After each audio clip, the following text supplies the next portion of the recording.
You know, folks, usually when we come on the program, we like to start off doing whatever it is that we were fucking doing. It's unnatural. Excuse me. It's natural, unscripted.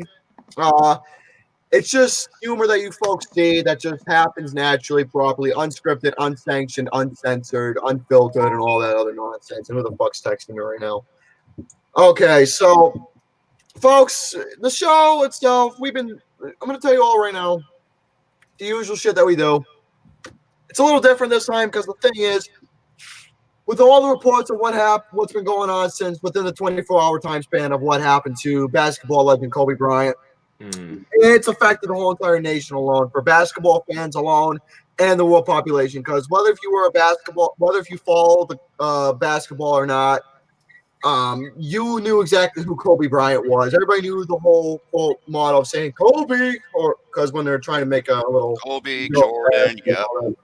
When people do that stuff, everybody likes to have a little fun, pay tribute and honor to a basketball legend like that. Now, I don't know much about Kobe.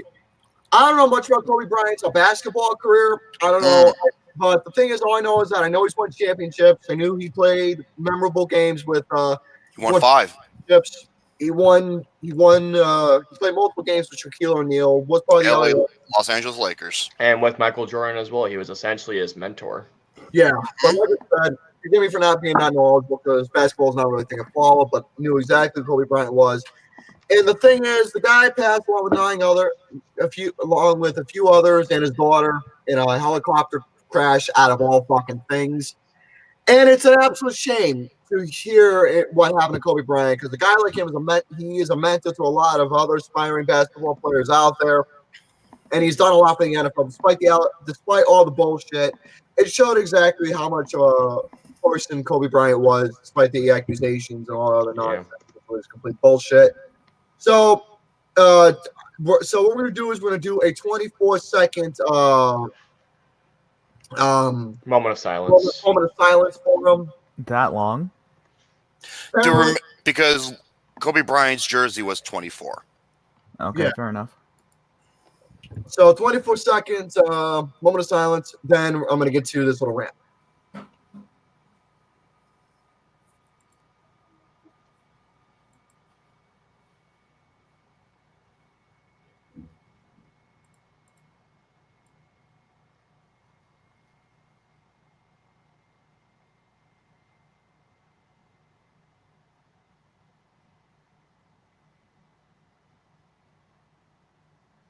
Okay. Well, that was a fast 24 seconds. Oh my God! Just shut that damn thing off. Oh my God! Shut it off! Shut up! Shut off, Gary. You're supposed to shut off after a second. Motherfucking phone of my people bugging me and all that other nonsense. Goddamn Skynet. All right, now, folks. Skynet. Now I want to say that now. Nothing wants to work right now. All right, well, ladies and gentlemen, before we continue, now rest in peace, Kobe Bryant. The Mamba, yep. You're a legend. Nobody will ever forget you. And even though it does hit hard to a lot of folks, it hits a lot. Him and the other 9 people. Yeah, but God bless Kobe Bryant. He's in a safer place now. Hold that thought. Ryan O'Toole, my favorite O'Toole brother, showed up. Austin! Oh, God. I'm going to rip your scrotum right off. No. But anyways, my computer's freezing up on me. Wonderful. Okay, so I'm not going to touch anything. I'm just going to let things sit. All right, now I got a little rant I want to go over with you folks, because the thing is, I'm not going to say specifically about what happened or how it transpired. I just want to go over a little rant about the overall generalization of stupidity. Oh my God! Last week, folks, let me just say this right now. God, when you begin to know people in general, when you know people for a long fucking time, no matter how long it takes, as time progresses and as things change, they start to showcase colors that you never thought you would see from them, especially with how they came off in general. Now, I just want to say this right now, folks. It's been said multiple times. Common sense and logic is the main thing that is what's supposed to make this world go around. It is a natural part of life that a person is supposed to adapt, knowing the difference between right and wrong, knowing what's good and knowing what's bad. That is what common sense is supposed to be, no matter if it's just in life in general, whether if it's in the entertainment world, no matter what. Common sense is what makes everything have a reason and an explanation to how you're supposed to adapt to life. Am I not wrong? Of course I'm not. You are correct. Mm-hmm. Folks, common sense and logic is a thing that's not being used anymore in this world at all. You want to know why a lot of things are going down the shit, whether it's in entertainment, political, entertainment, or just things in general with how you talk to your friends and family. You want to know why a lot of things go down the shit? Because people don't use those basic fundamentals of common sense and logic. No, they don't. And people hate fucking logic. They do. Because Austin. let me say this right now, folks. Common sense and logic common sense and logic is not only what speaks from the heart, but it speaks factual evidence to things that happen in this world to help not back up a claim, but knowing from a knowing mind of growing up that you were supposed to have those things. But the thing is, when you bring up common sense and logic to a lot of people who are acting so fucking stupid, they get so offended. You know why? Because you're bringing factual evidence out to them. You really You are. cannot bullshit against facts. Go against facts. You can't go against anything, no matter what it is. And people just get up in their feelings about it because you're bringing up real Mm-hmm. And you know what? For those people who don't want to accept those realistic factors, that's on you. Because That just tells me something about you. That tells me it just says something, and that's on you for how you want to come off. If you want to come off fucking stupid, then you go ahead and do that. Because the thing is, folks, I hate stupidity. There's a difference between funny stupid and stupid in general. Funny stupid is what you folks see on the program. That's funny stupid. That's natural funny stupid. Yeah. There's not stupidity in general, people not using their brain, not knowing the difference between right and wrong. That is the stupidity in general that a lot of folks Thank you. that the four of us in general cannot even stand at all. And what was transpired dealt with last week. Oh my God, it was never ending. It was just going on and on and on, folks. And I'm not going to clear up the claims because it was just too much. It was just one after another, after another, after. It was like so many people. I'm just like, fucking shoot me. So, bottom line, to get this ranting over with, because I want us to get to the entertainment that we met. Folks, let me just say this right now. If there's going to be stupidity, no matter what, if it's in the network community alone, if it's in the chat, no matter what, if there's going to be something stupid, it's going to be gone. Because stupidity is not allowed on the whole entire channel or network. And a lot of people say, well, Jerome, don't you share your retarded? No, I was like, no, there's a difference between being an idiot and being retarded. Yeah. Shane, you would know. Mm-hmm. What do you mean? Yeah, no, I'm agreeing. Oh, of course you switch Shane around. You motherfucker! So, You jaded, biased motherfucker. So yes, bottom line, folks, don't be fucking stupid. That's all I'm going to say. But anyways, greetings one and all. Welcome back to the program. This is your weekly episodic program, starting off your week right with a full of energy, full of suspense, full of entertainment, all that other bullshit, whatever nonsense that I could give two shits about. So this is the next episode, 109, and all this other nonsensical bull crap and shit like that. Welcome, everybody. I hope you all are doing shitty, because I sure as him as well, and I'm sure these gentlemen are doing shitty as well, except for Channel. He's always doing fantastic. Of course. Wait, and don't do drugs unless they make you feel good with no side effects. Yeah, and make sure they don't give you a urinary tract infection. Trust me, I know. So, ladies and gentlemen, in terms of what we're going to be doing here, we got a lot. Oh, God damn, I almost spilled my tea. We got a lot. God. We got a lot going on in terms of topics. There's been a lot of things in terms of plans specifically with video games and wrestling mostly. That's most of my topics. Yeah, video games and wrestling, which is what myself and this guy down here has. I don't know what the other two have, but whatever. But that's okay if I don't know, because it's usually a good surprise when Shane. Sonic loves drugs. Speed. Well, you know, when he usually brings some good stuff. Austin, I don't give a shit what he's got. Oh, and what about? God, you're fucking me. And what about this guy? What about me? I just spoke for the both of us equally and properly. Yeah, I'm number one on your shit list. I just spoke for the bone. I'm number one on your shit list. And And you kept bringing him up, didn't you? Yes, he did. Yeah, -1 more like it. So you listen here, you veiny clitoris. but anyway, off you all. Don't have much. I got 2 foods and 1 wrestling and 1 video game. Okay, for food and drink topics, I got a new beverage is coming to Starbucks. I'm gonna be going over. Oh my god, I couldn't fucking believe this. Everybody's going over the trailer for that movie, Birds of Prey, or whatever it's called. There's a Harley Quinn Frappuccino that I'm gonna be going over about and talking about. A brand new ice cream flavor. Kudos to a buddy of mine, Jay Van Derzeel, who shared JVD. Share this topic, and I want to go over this. I got a top 50 list. I'm going to go over the top 50 video games of 2019 from Game Informers. This is an interesting list. I read it in this book here, so I'm going to be going over. Hey, Gary, the Birds of Prey. Well, I prefer the version. I prefer my uncut version, the Birds and the Bees.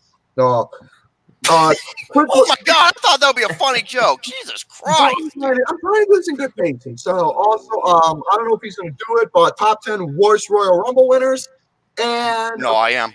And a quick little review of NXT Worldwide. So that is all the topics I personally got. Austin O'Shane. Well, I have a couple of movie reviews. And I just got apparently a topic about an upcoming MCU film. Forgot to say Uncharted 2 and 3 discussion. But go ahead. If you'd like to do that, that'd be cool as well. I got some thoughts on The Witcher 3 because I've been playing the shit out of it. Good game. And that is about all I have.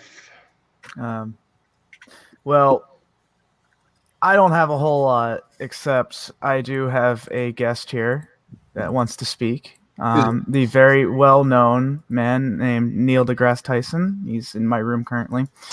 He wants to go ahead and say everything to you lovely folks, some very insightful things. Neil deGrasse Tyson, if you will.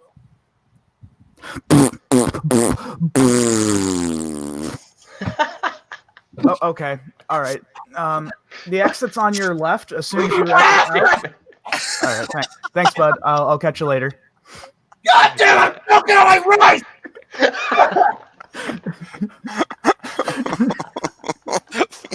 No. Fucking rice! That's all your fault. Make no mistake. I'm not making any jabs against Neil deGrasse Tyson. I'm just being a shithead.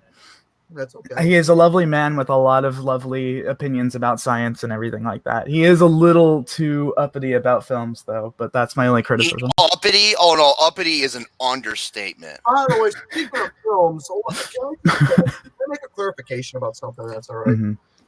Folks. Be right back.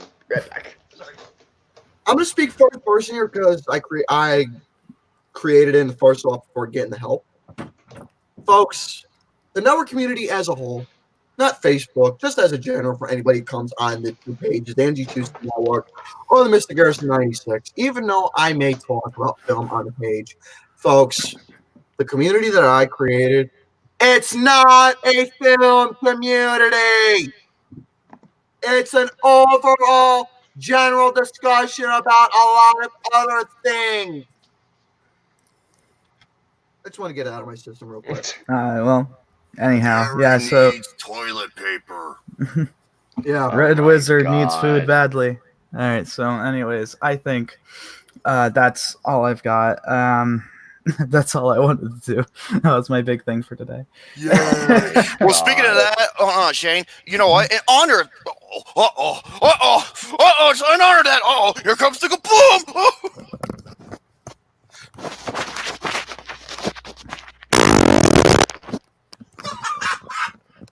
I hope you're proud of yourself. Oh, I guarantee he is. I really hope you're proud of yourself. Grizzly bear riding tricycle. You know, for my That dinner. sounds like you. You know, the dinner I have for tonight.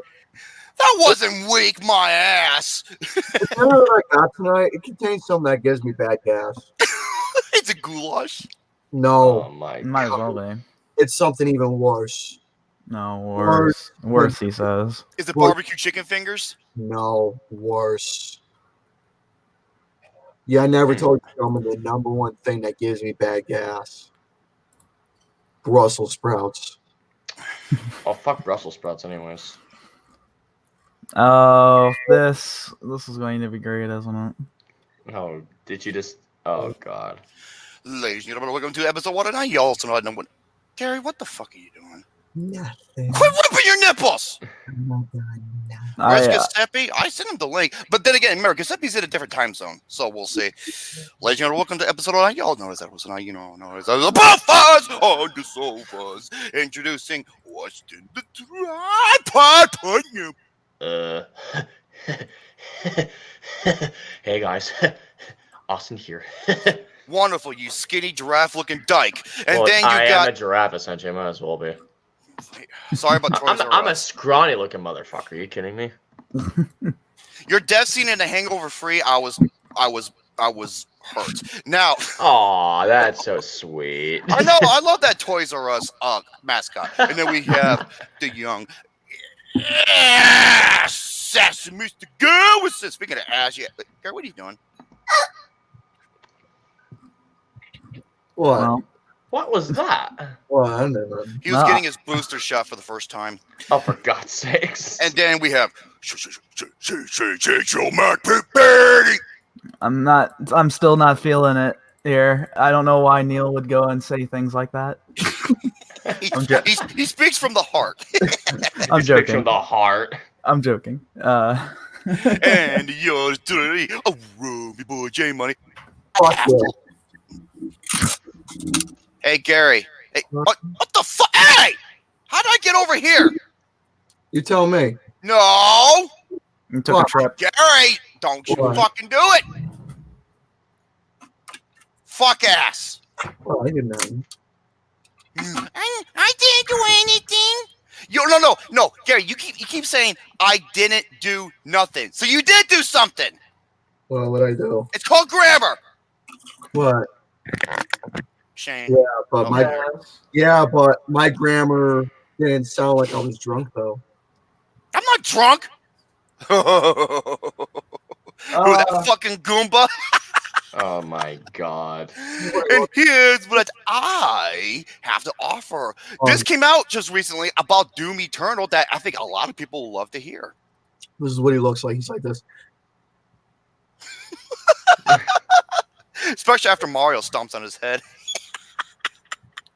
I can only imagine in what context is you discussing this in. Wait, Popsicle Stick Man? I bet you in the summer you're fucked. And here's what I have. You just got to criticize the poor man's name. That's so. He goes, haha, funny comedy. You have achieved comedy. Achieved? Where's the trophy that pops up? No? Oh, okay. Ding! There you go. There's platinum. It's the ding noise. Ding! Fucking, yeah. I got... There we go. Okay, the list of the worst Raw segments of all time. My favorite NXT wrestlers. If... like I said, I bring a lot of topics, but I'll just let you people decide. With Gary, do a wrestling review of Worlds Collide, a little game called Ben Explain Horror. We still haven't done that. WWE wrestlers last week have said some of the dumbest shit you could ever imagine. I have a list right here. The Legacy of Flicks of the Dick, some of the greatest television shows of all time, and like I said, that Doom Eternal article I wanted to go over. So, having said that, let's begin!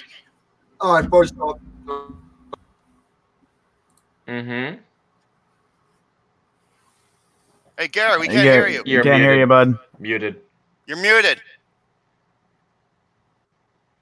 Muted. Yeah, still muted. What the fuck happened? So I'm wondering. I'm trying to get my headset working. Okay, there we go. Well, that's coming from his webcam versus his actual microphone. Yeah, true. Gary, I told you about that, dude. Well, I'm trying to get it fixed, but the motherfucker don't want to cooperate with me. Because you got to take care of your shit more, and your shit's all twisted up and everything. Well, it's not my fault that I have poop. What a bastard. Hey, my name's not Pac. I'm not a bastard. All right, so ladies and gentlemen, I guess I'll go first because I offered and I want to. You didn't offer nothing. Yes, I did. I offered to go first. I just said it. Well, just now. Huh? I hope you fucking shit yourself, you I nasty hope prick. so too. It's probably going to happen. Yeah, look who's fucking talking. By the way, folks, that fart was nothing to the shit. Look who's talking.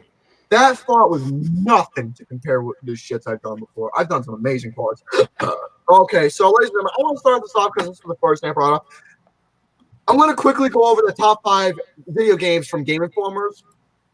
It's here. Game Informer. Yeah, the top 50 best games of 2019 from GameInformers.com. I want to hear what you folks have to say about this. So, signing off with this particular list, number 50 is a game called Slay the Spire. Spire, something. I don't know what the fuck. Heard of it, have not played it. Yeah, same. All right, next up, number 49, Kingdom Hearts 3. That should be higher, but it's a good game, I think. All right, number 48. This one was a very big surprise why this is not higher. Resident Evil 2. That should be in the top. Wow. That should be in the Yeah, top three. that's really far back. top Wow. three. Next That's up, ridiculous. number 47, Sunless Skies. Never heard of it. What's it called again? Sunless Skies. Number 40. Never heard of it. Heard of it. Number 46, War Groove. Never heard of it. Heard of it, haven't played it. Number 45, Apex Legends. That should be top 20, I feel like. That's really Yeah, good. it should be higher, I feel. Number 44, Tetris 99. Never heard of it. Tetris 99 is super fun. Oh, that's Tetris 9. It's fun, yeah. Then that came out 20 years ago. Ha. It's like an update reboot of it. In a way, I guess it's a different spin on it, if anything. Number 43, Metro Exodus. It's fun. Number 42, Ape Out. Ape Out. Number 41, Devil May Cry 5. That should be so That much should be higher. that should be way higher. That Yeah. should be Top higher, 10. Top 10. Number 40, The Division 2. Shane? Shane, you would know about this one more than anybody. The Division 2 is more of the same, but I didn't really get to play too much of the actual release version. So it's hard for me to really say. I want to Yeah. play it more, but I'm broke. Yeah, I put the trial and I was like, this is the same shit essentially. Number 30, Yeah. Number 39, Sekiro, Shadows Die Twice. Wow. Wow. For a game that won Game of the Year, it's number 39. Well, for the Game Awards, but that's just one place. Number 38, Dreams. I've heard Dreams good is things. pretty cool. I've heard good things about that one. Yeah, Dreams is pretty cool. Number 37, Mortal Kombat 11. Top 10. Come on. Number 36, Days Gone. Which one? Days Gone. I'm surprised it's higher than some of the games you Yeah, mentioned. I will Yeah, say this about honestly. Days Gone. I have not beaten it. It gives off a really bad first impression, but the more you play it, the more enjoyable it is. Number 35, Observation. What's the vision? I've heard of that one. Number 34, Total War, Three Kingdoms. Number 33, The Outer Wilds. Outer Wilds. Okay. Number 32, Persona Q2, The New Cinema Labyrinth. Okay. What in the fuck is that? Never heard of it. It's a spin-off of Persona. Okay. Makes sense. Yeah, I think they combined 3, 4, and 5 together because there was it was basically your traditional SMT RPG that was out a while ago, but it's Persona characters, and it was known as Persona Q, which everything looked all really cutesy and stuff for a while. It was a good game. It was a good game. Speaking of cutesy, I have a thing for Nico girls. So number 31. Well, that came out of fucking left field, but yeah, sure. Jesus, Gary. Oh, that's what I do. You Number- fucking ass. Number 31, Bloodstain, Ritual of the Night. That's such a fun game. That's at least top 15 right there. Number 30, Judgment. Number Judgment. Yeah, that's right. Oh man, I've been wanting to play fucking Judgment for a while. I'm surprised you don't have it. See my recent statement that I made saying I'm broke. I know, but it came out months ago. I understand though. Yeah. Well, if it ain't broke, don't fix it. Number 29. Hey, you shut your mouth. This needs to be fixed. Gary, sorry. Speak for yourself. Anyways. What you want to know? You can't fix retard. All right, Well, number 29, Super Mario Maker 2. That's a good game. Oh, That's really? a fun game. That's really cool. They You improved guys- upon the formula, and it actually works. Number 28, Final Fantasy. Oh, Shadowbringers? Yeah, Shadowbringers. Number 27. Oh, fucking. Hold on. You can't just skip over fucking Shadowbringers like that. I was waiting for Shane to be like, "This is so much higher." I Well, can't do impersonation of Shane. I'm sorry. You know what I'm saying? Well, yeah, because like my mannerisms are all over the goddamn place, but no, Shadowbringers is fucking phenomenal, and I think it should be higher than that, especially for a game like Final Fantasy 14. But that's just me personally. Yeah. Number 20. No. God. Number 27, Dragon Quest Builders. I heard good Really? things about that one. Number 26. Number 26, Streets of Rogue. Builders? Does it wait? Dragon? What you call it? Dragon Dragon Quest Builders. Does it star Bob? Oh my god. Really? The only thing I can ask is, can we fix it? Oh, for God. No, we can't. No, it's fucked. Number 26, Streets of Rogue. Number Never heard of it. 25, Assassin's Creed Odyssey, The Fate of Atlantis. I don't know why they do Assassin's Creed like that, man. It's one of my Wait. favorite. It's one of my favorite series. Odyssey was last year? 25, Assassin's Sorry. Creed Odyssey, The I- Fate of Atlantis. Oh, it's DLC? DLC? Really? It's DLC is that high? Mm. DLC. Well, It's it's- DLC. It's their list. Number 24, Fire Emblem 3 Houses. I've heard Oh. amazing things about that one. I'm surprised it's not higher. I have two, but I just I remember when that game first came out, my Twitter feed was flooded with that shit, and I was like, I have no idea what you guys are fucking talking about. Fire Emblem. I bet you Super Smash Brawl are so happy about that. Oh, for God's sakes. Yeah, none of us were. All right, number 23 is Remnant from the Last Ash. I You want mean to play Remnant that from the one. Ashes? So I have the game. It's What? really good. A bit on But- the short side. A bit Oh, on the short wow. side, but it's good. And not only that, they have a roadmap of things that they want to do for the game, so that's really good. It's fun, but I also wanna really get it. it's really difficult as well too. Well, I I've agree. heard it's like Dark Souls, but shooting essentially. Tyler says, yeah, Yeah. basically all of Fire Emblem's on Smash now. Oh, That's essentially. very true. Number 22, Telling Lies. That wasn't a comment or anything. That was just me doing that. Number 21. That sounds like a fucking bullfrog. Number 21, Life is Strange 2. I need to play Live is Strange yeah, so same here. Number 20, Star Wars Jedi Fallen Order. Good game. Good game. I've been waiting to play it, but It's Steg good. The Steg Akmason game. I will say this right now: the combat chain is all like Sekiro. Actually, it's all like Sekiro. yeah, I figured as much. Number 19, Pokemon Sword and Shield. Pokemon Switch. Need to play that one. I would Number- like to play it. Number 18, Pistol Whip. Number 17, Death Stranding. Oh, Wow. fuck you! It's a You're- good game. No, fuck yes, you! it is. It's a fun Goddamn game.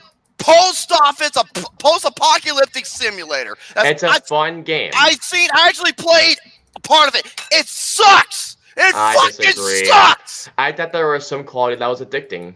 No. Oh, okay. I got my containers. Oh, see you in about 2 hours. La-di-da-di-da-di-da. That's all you do. The All game right, sucks. I thought there was some quality to it I liked. second. Hold up.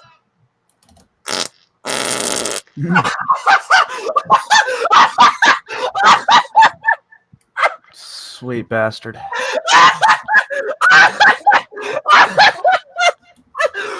Your Brussels sprouts. Ah, No. Okay, you do one of two things. You have aside from battling bosses, which is the best thing about the game, by the way. You have to walk or ride a bike or vehicle to your destination. That's all you do. All right. Am I wrong? you're not wrong, but I Game did. sucks! I like it from what I've played. I like it. like it. Number 16, Luigi's Mansion 3. JD's been playing that game. He's been having fun with it or something. I've been wanting to try it so bad. Same. Number 15, Call of Duty Modern Warfare. The remake? Good. I think it's a very good game. The campaign, though, it's way too short. I mean, way too short. Death Stranding is higher than.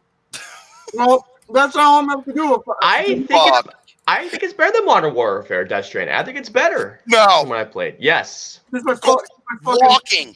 I'm sorry. If I want to do some walking, I go outside. Thank you. Gary, he's trying to speak. Yeah, the reason I have to show my ass because, motherfucker, if my headset's not working, I'm gonna have to do so. WWE 2K20, you're funny. Best graphics. All right, number 14, Disco Inferno. Disco Inferno.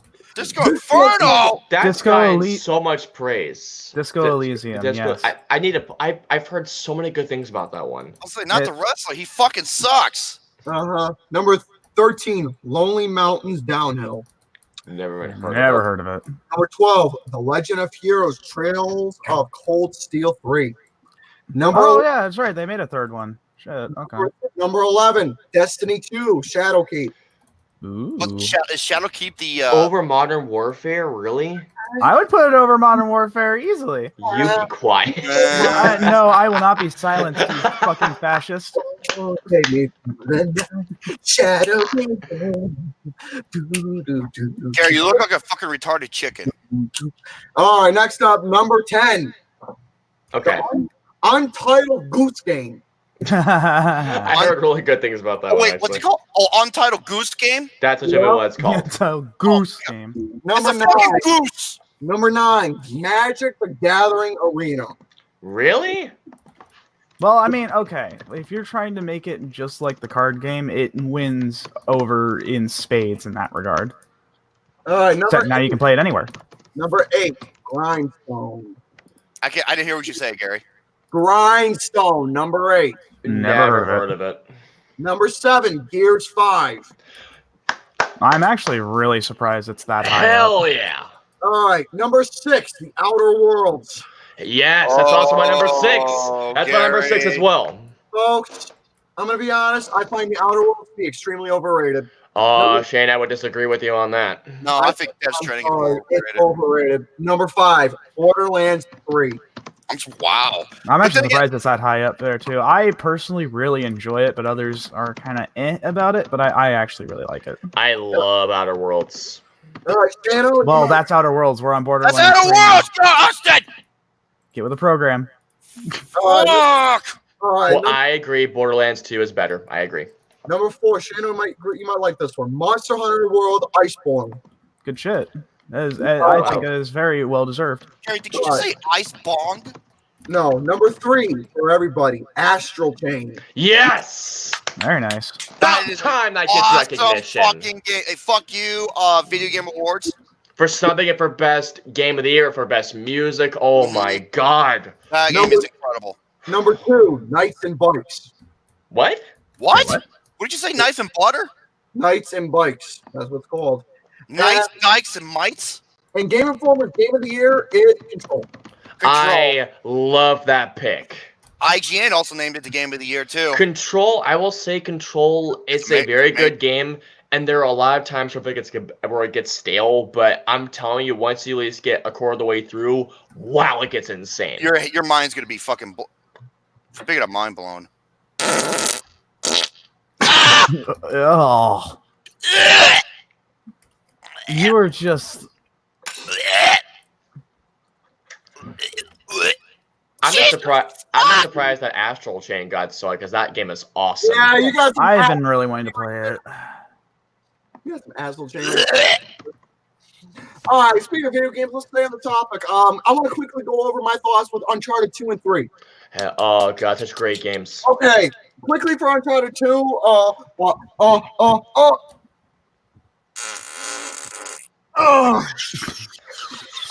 I hope you shit bastard. yourself. It's the fucking Brussels sprouts I ate for dinner, man. Oh, I'm done eating this shit. He's done. He keeps eating. Seriously. I'm done eating. I'm done for real. I'm done. Are you? The Are rice, you done? look, the rice is good. I might join you on this one, Gary, because I can give you my intake. Same. Since I Okay. have a long history with the games. Okay, Uncharted 2 Amongst Thieves. Folks, this game alone, Be right I'm back. bluntly, I'm going to say I gave both games a 10 out of 10. But my personal favorite is number 3. I'll get to that in a little momentarily. Uncharted 2, The game alone, this is a game to where this reflects mostly of hitting you in your feelings with the story that's being told. Number 3 is a game that blows your fucking mind with its origins, with the origins that's being given, with specific details of you were wondering what that ring was when you found out in the first game, Uncharted 1, Drake's Fortune. You're finding more about the treasure that Drake had, the ring that he had. You find more specific details and stories of the origins of why Nathan is so obsessed with that particular ring alone. But in Uncharted 2, that game alone is where you're on your way to find the lost city of Shambhala. Shambhala. Sorry. You're on your way to find the lost city of Shambhala. Now, the game starts off very intense. The game alone has some high-speed action. It makes you have a really intriguing connection with a twist, going off against a former bitter friend against a guy who used to be your best friend, but turns your back just so he can find the treasure alone that he wanted. And you're on your way to not only rescue the girl that you were quote unquote with. I'll keep that. The reason why I say quote unquote because when you play the game, you'll get the reason why I did that. Mm-hmm. But the thing is, you meet some new characters. You meet Chloe. You meet that one Australian guy, Harry Flynn, and you meet with the guy Lazarick. Now, Lazarus, Starfish, you dumb shit. whatever the fuck you want to call him. Lazarus. This is a game where it starts off some basic Indiana Jones vibe, then it continues on and on and on to a rescue hunt, to finding clues and mysteries about the treasure that Drake left, to where it becomes an unholy, hellish nightmare in a good way, to where you find the lost city Shambhala to fighting Lazarick.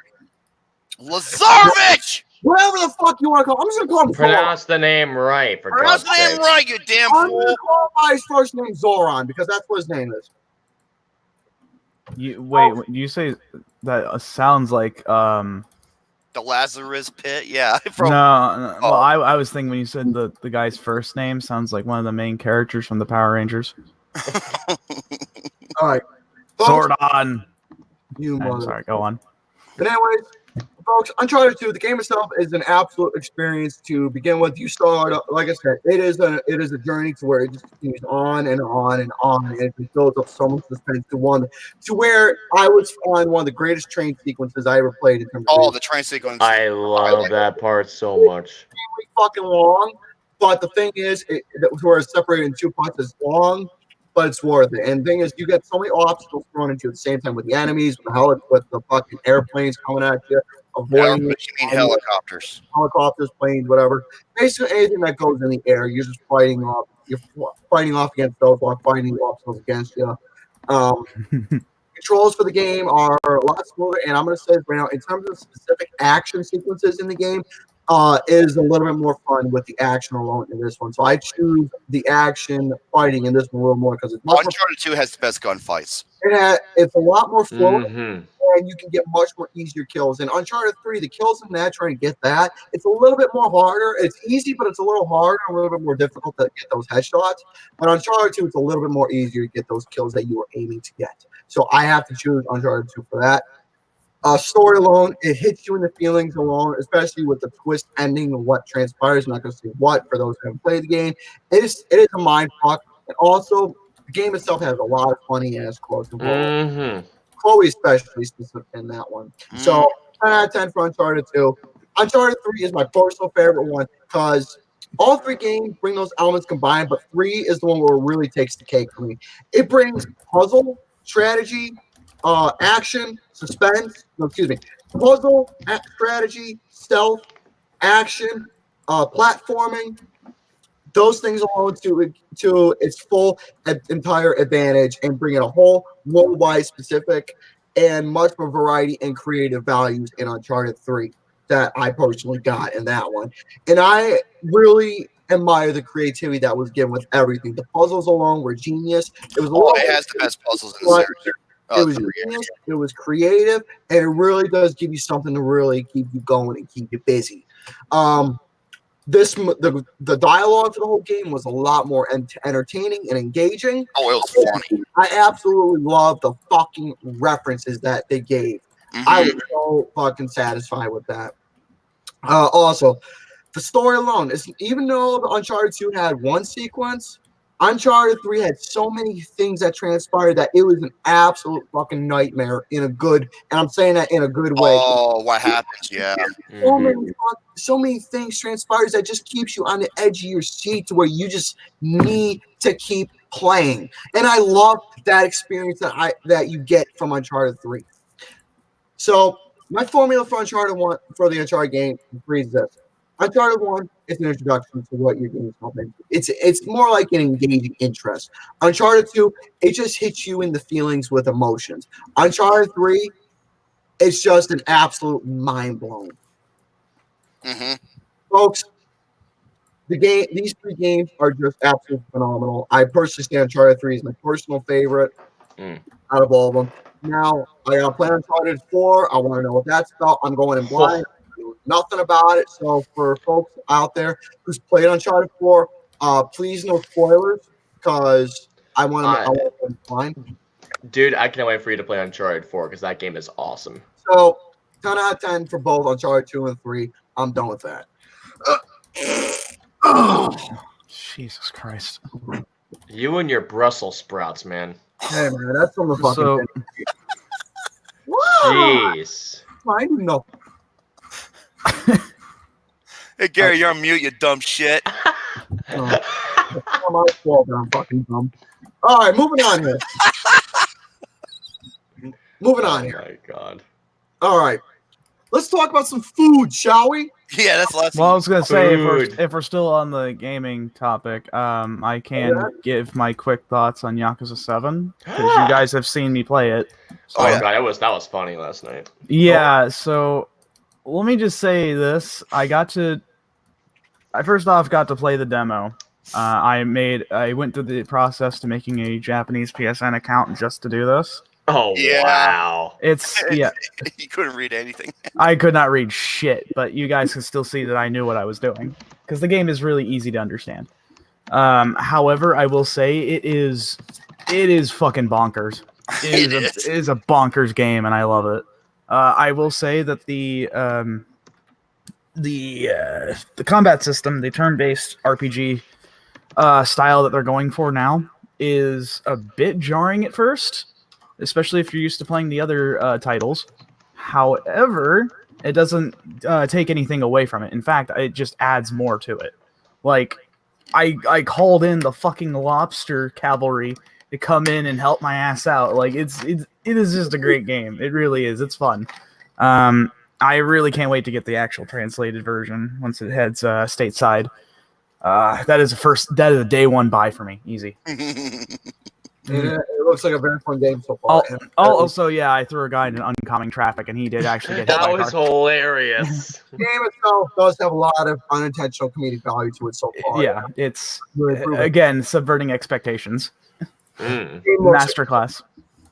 But anyways, it's a really fun game. If you are curious at all about trying it out, it is absolutely free to try. You'll just have to go through a little bit of jumping hoops through getting a Japanese PSN account. It's really not that difficult. You can do it within, I'd say, 5 minutes. It's really not that hard.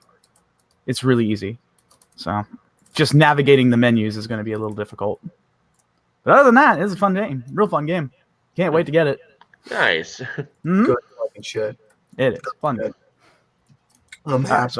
So now we're on food now. Yes, we're on food now. Then after that, I'm going to turn the table to someone else, whoever wants to go over something. Cause I'll go next. I'm going to save the rest of the topics for whenever we get to that. All right. Okay. New item. Now, since the new movie Birds of Prey is coming out, which I could give two shits about, there is a new Harley Quinn Frappuccino. Oh, can I have a Harley Quinn Frappuccino? Can you put whipped cream on top for me? Excuse me? Cut the bagel in half. Fucking people at Starbucks. That's how they act. It's ridiculous. Okay, so... Ma'am, this is a McDonald's. He's got a point, you know. You want fries? You want fries with a caramel macchiato? Oh my god. To me, Starbucks is the most overrated drive-through place ever. Yep. So, anyways, basically this fucking frappuccino bullshit thing. You gotta order yourself a frappuccino itself. Then you gotta start by asking for a straw. You gotta ask for a strawberry frappuccino. Ask to add vanilla and hazelnut. Then add strawberry puree to the bottom of the cup, and then you just pour the frappuccino in on top with whipped cream. Then ask to have a half match matcha powder on the side and the other side Matcha powder. drilled dragon fruit. So you got to have the pink and green itself. Then you got to sip and enjoy this fucking sugary diabetes type of beverage. Diabetes. I will say Diabetes for hipsters. I'll say one thing about Starbucks that they do have that I happen to like is that they do have a dragon fruit drink. But there's two problems. One, the serving size is not big enough. And two, it's really fucking expensive. Yeah. That's a good thing I only use gift cards to that place because I somehow Not big have enough. done. Fucking sugar junkie. Yeah, let me show you folks what this motherfucker looks What's wrong with No, that? it's About as bad as my mother. it's juice. It's juice. Yeah, it's juice. Fucking juice. This is what the Juice. motherfucker looks like. Dude, that looks like something out of Baroness von Bonbon and Cuphead. You know, I can say a horrible joke, but I'm not going Type to. it in the private chat. It looks. You want to know what it looks like? It looks like shit. That's what it looks like. That was the horrible joke. Well, no. Haha. That's more of a clean. That looks like that's a clean joke. Oh my god, Shane.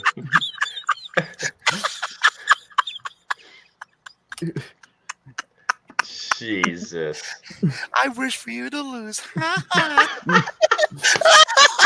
You still find that funny. Goddamn right I do. I think it's the funniest thing you ever.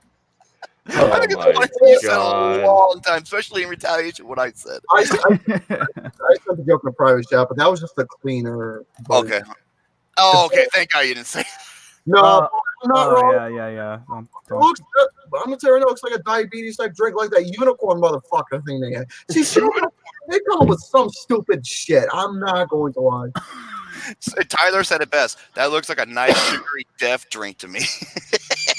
I will say there are God. things out there like that I definitely don't want any of, but yeah, that's that is one of them. Hold up, Gary. Yeah. You're speaking about Starbucks drinks. So I just found this drink on the secret menu. You're not gonna believe this. Breaking news. A Skittles Frappuccino. Oh, come on! Can I have a Skittles frappuccino with a salmon bag? That's what happens when you eat too much of that shit. Every time, dude, Starbucks in Anthem, where it's like a town near me, that fucking place is always packed. Really? I don't Yeah. get it. Yeah, And the Starbucks where nearby where I live is always busy too. Just Really? In-N-Out Burger. Jesus Christ. It should be. There's this one frap I really want to get. I think it's the Snickerdoodle Frappuccino. I really want to try it. Why fucking I'm sorry, Skittles? I'm gonna say it right now. Skittles are delicious. Fuck off, butthole. I'm gonna say No, this right now. no. I don't give a flying fuck who it pisses off. Skittles is the most overrated goddamn candy of all time. Blech. Jeez. M&M's is way better. M&M's are delicious. I can't deny that. It all depends on my mood. You want to be a fruitcake or you want to be chocolate love? Oh, God. There's one Oh, thing. and there's something wrong with Hey, Gary. fruit. You So say I like to see this. Hold up. If it will load up. It's the Cookie Monster one. Okay, Cookie Monster one. It's a Cookie Monster secret menu. Sorry, Gary, as you were saying. C is for cookie. Gary, Yeah, as you were confused saying. for me. You know what? How about fuck Skittles and fuck M&M's? How dare you? All right. You've caught my. You got some intrigue. fighting words. You caught my Fuck intrigue. M&M's? And Skittles. Fuck both of them. No. It doesn't Both work are that good. It Both doesn't are work good. that way, Gary. You can't just say fuck Coke and Pepsi. You can't say fuck hot Oh, dog and hamburger. Oh yeah, RC Cola's where it's at. You want to know what I choose? If you want fruity candy, I'm all about Starburst. Starbursts are delicious. I can't I'm deny that at all all. about Starburst, man. I love a candy. Starburst. Wait, So a minute. If it wants to give you fruity flavor, you got to choose. Fruity? All right, moving on here to my last topic for the time being.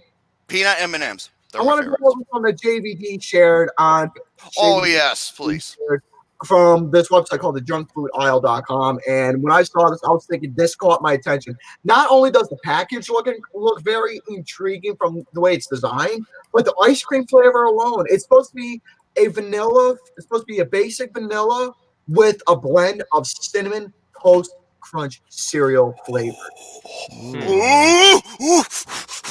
So there is going to be coming soon is a cinnamon toast crunch flavored ice cream. A product this website. Look, Would you be quiet? I'll show you real quick. Look at this. Hey, Austin. No, you be quiet. Ooh, me want to see. I want to see it. My nipples. Coming soon. Ooh. Not much details about it, but this alone looks incredible. I think it looks nice. But the problem is, who's going to be the designer for the product? Oh my God! I'm ready to cut my fucking brains out.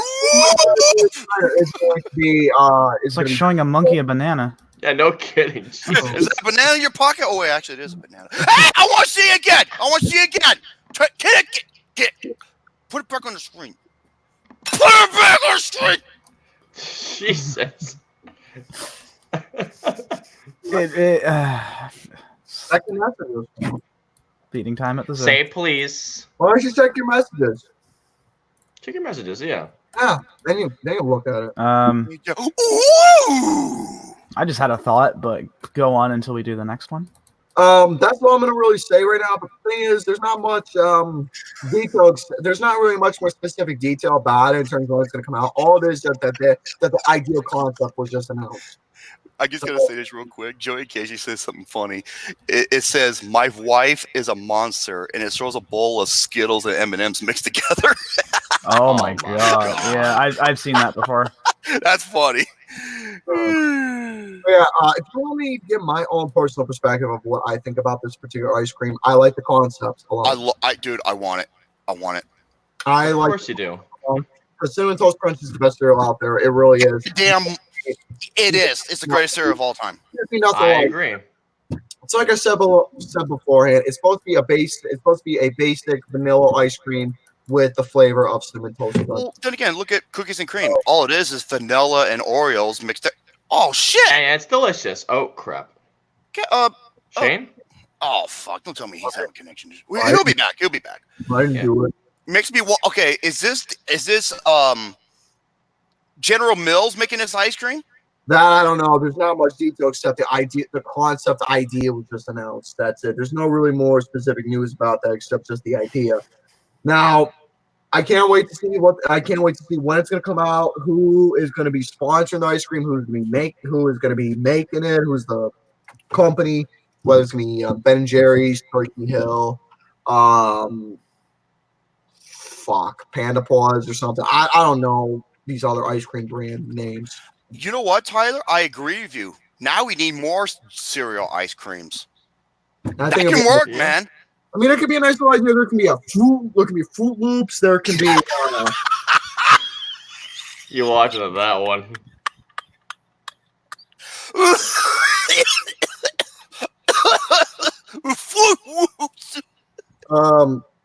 There can be Fruit Loops. There can be Lucky Charms. Corn Pops. No, that's disgusting. What's disgusting?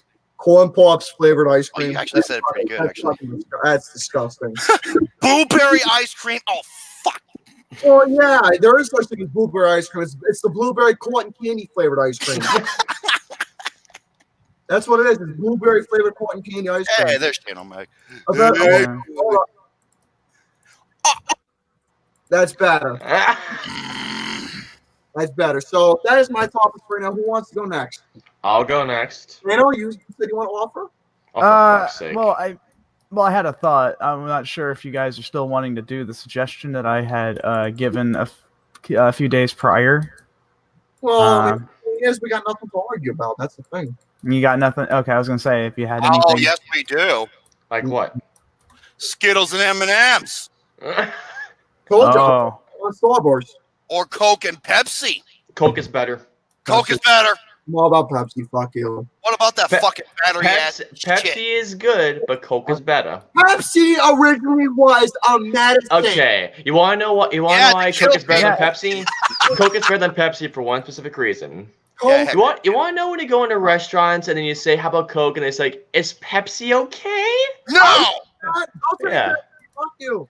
It's like they know Pepsi is not as good as Coke. well, okay. So do you you want to try this then? So who's going to be judge, jury, and executioner, a.k.a. Dread? Well, I brought it. I would have nothing else to add to that, to be honest. Pepsi was made originally in the 1800s as a medicine that was in pharmacies, and it was used to help digestion. Yeah, no wonder you're always shitting so much. It was made to help the digestive system originally as a medicine. So my reason for bringing this up is because usually you guys ask me to like break a tie on something. So if there is something that you guys have been at odds at, I will go ahead and have the final say. I will say, to be fair, Coke is a Pepsi product. How is Coke and Pepsi broad? There's two. I've looked at actually Coke. Two different colors, you motherfucker. Coke is owned by Pepsi, Gary. You want to know something? You want to know something? Fuck you! Get out of here. Go eat a dick. See, you know I'm right. Actually, Shane, I think I know. Okay, I don't know if we can bring this back. Okay, what is it? This was a long time ago. No, I don't want to. You never know what Is it it is. purple or pink? No. Oh my All right. god. No! That was settled a long time ago. We're not bringing that up. Oh my god. I mean, hey, I'm down for it if you are. Here we go. I'm gonna screen share. All right. Shut the So fuck up, Gary. Okay, I'm gonna screen share. Give me a second. I'll rise as Judge Bofa enters I wonder the if building. I wonder if Gary's eating more Brussels sprouts. All right, everyone, please sit down. Okay. Hold up a second, folks. Give me a second. May the real Slim Shady please stand up? No, Austin, you're going to be the bailiff for today. Oh, I am. Okay. You're the bailiff for the day. It looks like. Okay. Do you wish so- to speak the truth, say the truth, and only but the truth to help you God? Yeah. Amen. Well, hold on. That's your job. All right. I'll be right back, guys. Give me So- one moment. Oh, okay. I guess I'm losing my bailiff then. No, I'll be right back. I promise. Right back. So we have. Bailiff? Can I be the bailiff? No, you are the defendant. I want to be the bailiff. No, you are the defendant because you are directly involved in this case. I want to be the bailiff. And Romy is the complainant. So. Hold on, I'm still looking for it, folks. Okay, go on ahead. Well, the courtroom is still being set. The courtroom is still being set. Yeah, so with that said, I will ask the two of you, do you swear to tell the truth, nothing but the truth, so help you God or whatever? Yes, No. sir. Okay. No, fuck you. Well, I'm gonna take that as a yes, as that is my words up. That's mixing my words. I said no. no. Here, listen. We're not going to have contempt in court here. Give me, like I said, folks, I'm trying to find this. Do I look constipated to you? Always. Oh, that's not very nice, though, is it? You're supposed to say, no, I don't look constipated. Oh my God! Why could I not find this? Uh-oh. That you almost made Dookie. It was a poof of air. Oh my God! I don't want to stall the show because I'm literally trying to find this. I had to let Austin do his topics while you're Okay, yeah, so yeah, well, you're looking. Let Austin go ahead, and do his Austin. thing. All right, so I have a couple of reviews. I have reviews for Bad Boys for Life. I have reviews for Doolittle. I have a review for The Gentleman, and I also have a review for The Turning. So I'll go over Bad Boys for Life first. So Bad Boys for Life is the third film of the trilogy, which I guess is now a franchise. It's not directed by Michael Bay, thank God. It's directed by two new guys. I have to look up their names really quick. It's like Adele LRB or something like that. Hold up. They're Belgian directors. Okay, here we go. Adele LRB and Bilal Fallah.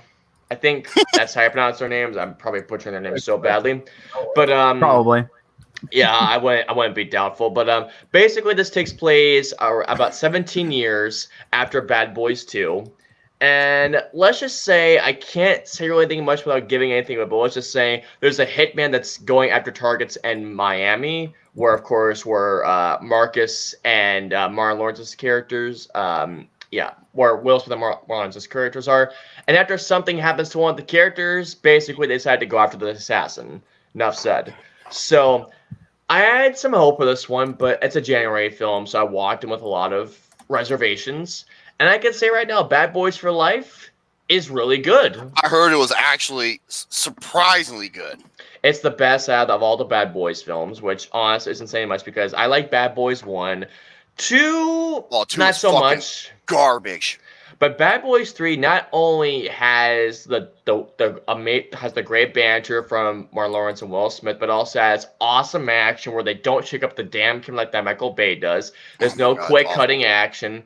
And there's actually some heart to it. There's some emotion in it, surprisingly as well. Brings me sad. Bad boys can cry. That is very true, actually. But no, Bad Boys 3 is a lot of fun. I give the film a 3.5 out of 5. It's a ton of fun.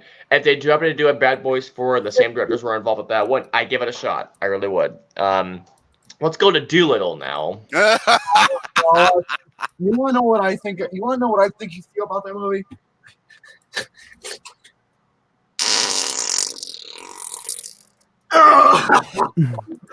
Oh, Sweet Oh bastard. my god. I made some melted butter.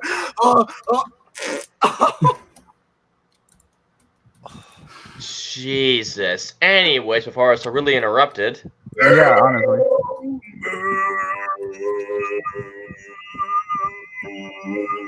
What the fuck? Looks like someone shoved a fucking.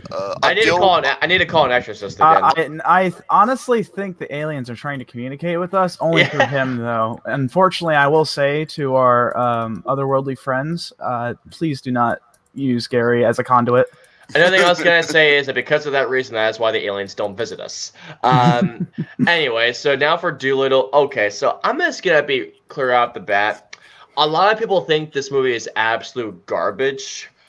A lot of people do, yes. I'm not quite there, but do I think it's terrible? Yes.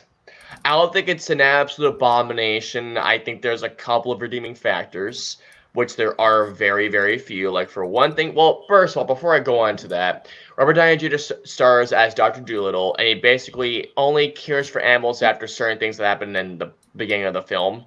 And he basically goes out on this adventure to which there's really no connection of, basically.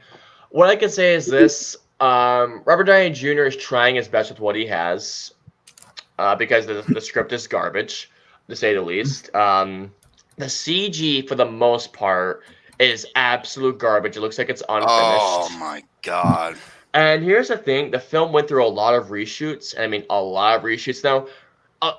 This is what I'll say, as a person that has actually made films, well, short films, reshoots are you be quiet. Reshoots are common. There's nothing bad about doing reshoots because reshoots are commonplace. However, the reshoots were planned with a different director in mind. And guess who the director was? The guy who did TMNT. Oh, Wait, wow. what? Did the same people who did this, did they also do Old Dogs and Wild Hogs? Not that I know of. I have to look that up again. Okay. But here's the thing. It's not a good movie. It's not. Rami Malek, there's one part I laughed at. It's gonna become a meme once everybody sees it.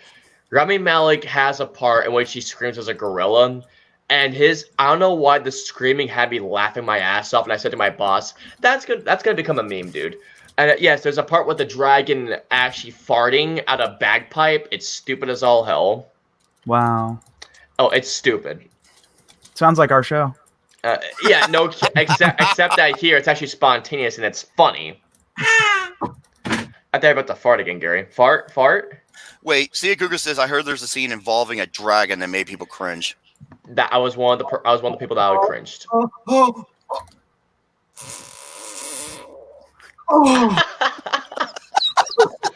really hope he shits himself. But yes, there is. Wait, yeah, the director is the writer of the movie Traffic. Oh my god. Yep, Steve Gaffigan. Yep, he is. Mm-hmm. That is very true. I will say this is what I can say. In the first 10 to 15 minutes, I was like, okay, I'm actually kind of getting into this. But then after they start going into the adventures, it lost me completely. Ryan O'Toole says, how about that accident from Robert Downey Jr.? It's there. You know what I said? Okay, Gore the Movie Guy, he posted something on Facebook. He's going to go see this movie. You know what I said to him in the comment section? I go, hey, say hello to Tony Stark. Oh, too soon. Oh my god. I'm going to say since Robert Downey Jr. could have chosen anything to do after Endgame. Why did he choose this? I just feel like he was like, I can do anything. I'll just do this with a paycheck. Why not? I mean, there's a couple of spots that are entertaining, but otherwise, I don't think it's a straight up 0. I'd go 1 because I didn't absolutely hate it. I was like, okay, this is probably fine for kids, but everybody else will probably hate it. No, don't use that excuse. No. I only said it because when I was at the screening, kids actually loved it. Well, of course they do. That's the only reason why I say that. Otherwise, yeah, it's a 1 for me. Oh, okay, Ryan. Yeah, trust me, I don't use that excuse just to say it to give that a better rating. I only say that because the kids actually liked it. That's about it. Hey, Gary, Giuseppe says, I guess this year, instead of joining as soon as Drum farts, it said it's with Gary. Oh, my God. All right, now getting into The Gentleman. This is Guy Ritchie's latest film. I know we just got into the year, but so far, I know we're only a month in, but this is so far my favorite of the year right now. Yeah! It's not a 5, it's a 4. It's only February, and I'm gonna release my top 10 best movies of the year. I need to do a ranking of all the 4 films you've seen so far. Oh my god! Shit pisses me off. Oh my god! I will be doing ranking videos, but only for franchises that actually have been around for long. It's like, for example, the Infinity Saga. That actually makes sense. That actually makes sense. Ranking which is better, peanut butter or jelly? So there you go. Peanut butter's way better. Fuck off. Fuck peanut butter and jelly. Look, No. For Judge Buffa. No. Okay, hold on. Wait, what's this now? I don't like peanut butter and jelly. No, which one's better, peanut butter or jelly? Neither. Okay. All right. Are we doing this? Ryan O'Toole says, yes, Austin, do ranking videos. No, I'm only doing the only franchises I will rank are the franchises that have been on for the longest time. Like I did Doom and I did Mortal Kombat because there's tons of them. The James Bond saga could be ranked up because there's been like 25. Could be 25. Yeah, I will do The Conjuring because there's been plenty of films for that one, more than a few for that one. Constipated? Yeah, be quiet. But anyway, so Gentlemen, it's Guy Ritchie's latest film with Charlie Hunt. What the hell are you doing, Gary? Peanut butter. Oh, is that what you want to do? I'll type it in private chat so we don't forget it. Okay, so it's Charlie Hunnam. You also have Hugh Grant. You have Colin Farrell. By the way, Colin Farrell's such a genius actor to say the least. You also have Matthew McConaughey is in this as well. You also have Henry Golding from Crazy Rich Asians, who's actually brilliant in this film. Is this kind of like he's going back to his roots, like he did with Snacks, Lock, Stock, and? I would say that. However, I have not seen those 2 films. They're really good. I have not seen those films, but I will say this: after seeing this, I want to see those films. I want to see it. It's The Gentleman. I will say, but the first 15 minutes, it's all over the place. But right when it focuses up, it's like Guy Ritchie just saying, okay, I know what you guys want, so let's get this party started. I'm sorry, I'm just laughing what Giuseppe said. God damn it. What do you say? It's even better when it's all over your body, Care Bear. Oh, for God's sakes. No, this movie is entertaining throughout. It's fucking hilarious. I heard it was funny, yeah. Oh, I could, dude. Okay, there are some parts where Guy Ritchie. I will say there were parts where people might be offended by the humor in this film, but I was laughing my ass off. I really was. Oh, you like crunchy? I like creamy peanut butter. Oh. That's a debate right there, crunchy or creamy. Anyways, but no, it's entertaining. There's a lot of plot twists in the ending. I gotta say, Guy Ritchie, you were a brilliant bastard for putting this in there. But it was entertaining as hell. I actually want to see it again because there's a lot of details that if you don't pay attention, you go right under your radar. So 4 out of 5 for the gentleman. Such a fun movie. Did you guys? 4.25? No, 4. I gave it a 4.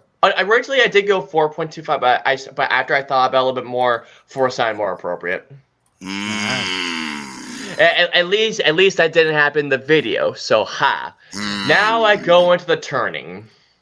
Oh, Luke Nukem saw it recently. He says this movie. He goes, "This movie just made me pissed the fuck off." The Grudge is worse in terms of horror. I can say that, but the turning isn't that much better. So the turning is based on the novel The Turning of the Screw. What the? Don't worry about it. I missed something. Fucking Gary. Ryan saw the movie last night. It's terrible. I can say that. So it's based on the book The Turning of the Screw, to which Mike Flanagan is adapting for season 2 of Haunting of Hill House, to which bring that shit on right now. Sorry, dude. I'm not a fan of that show. This is a standalone story. It's actually going to be an anthology series. The Turning got an F on Cinema Score. You know how hard it is to get a fucking F on Cinema Score? I know there's less than 20 films to get an F. I know that much, which is nuts. But so this film, Ben Wolfhard's in it, Mackenzie Davis and Brooklyn Prince from the Florida Project are in it, and basically this teacher goes to this house to be a tutor, and because of it, the things go bump in the night and all that bullshit. This was ran by the writers of The Conjuring. Wow, that's sad. But apparently their script was rewritten, so it makes sense, because I imagine what they wrote was better than what the garbage what they came up with.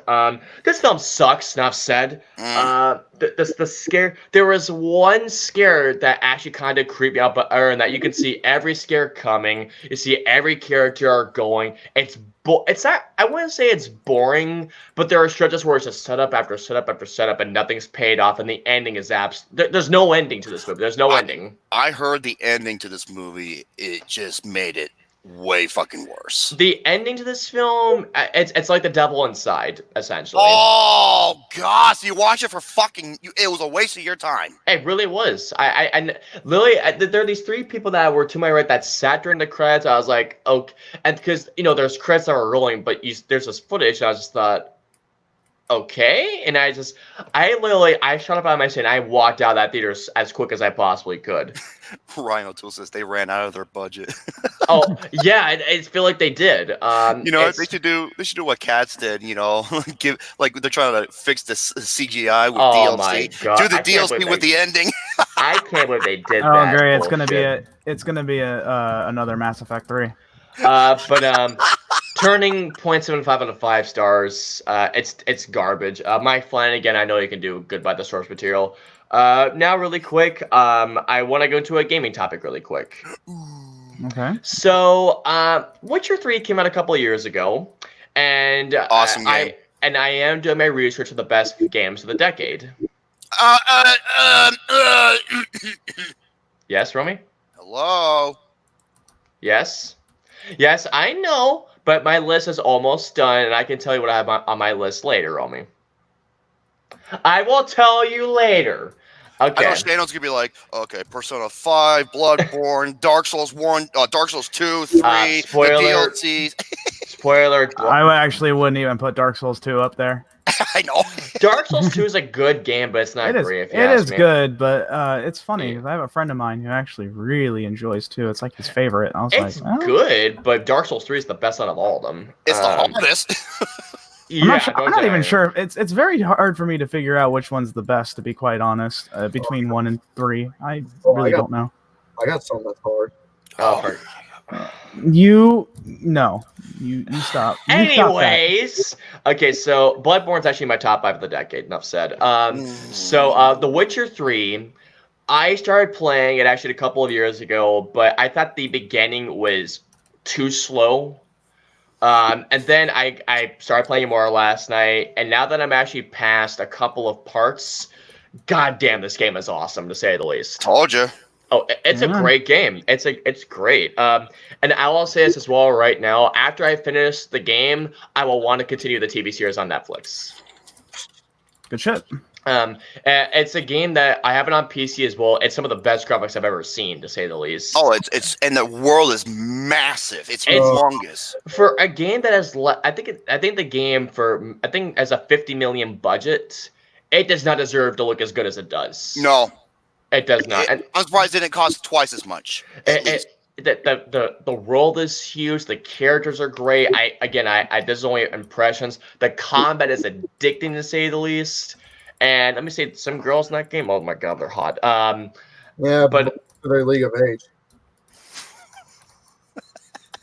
Barely legal, number 17.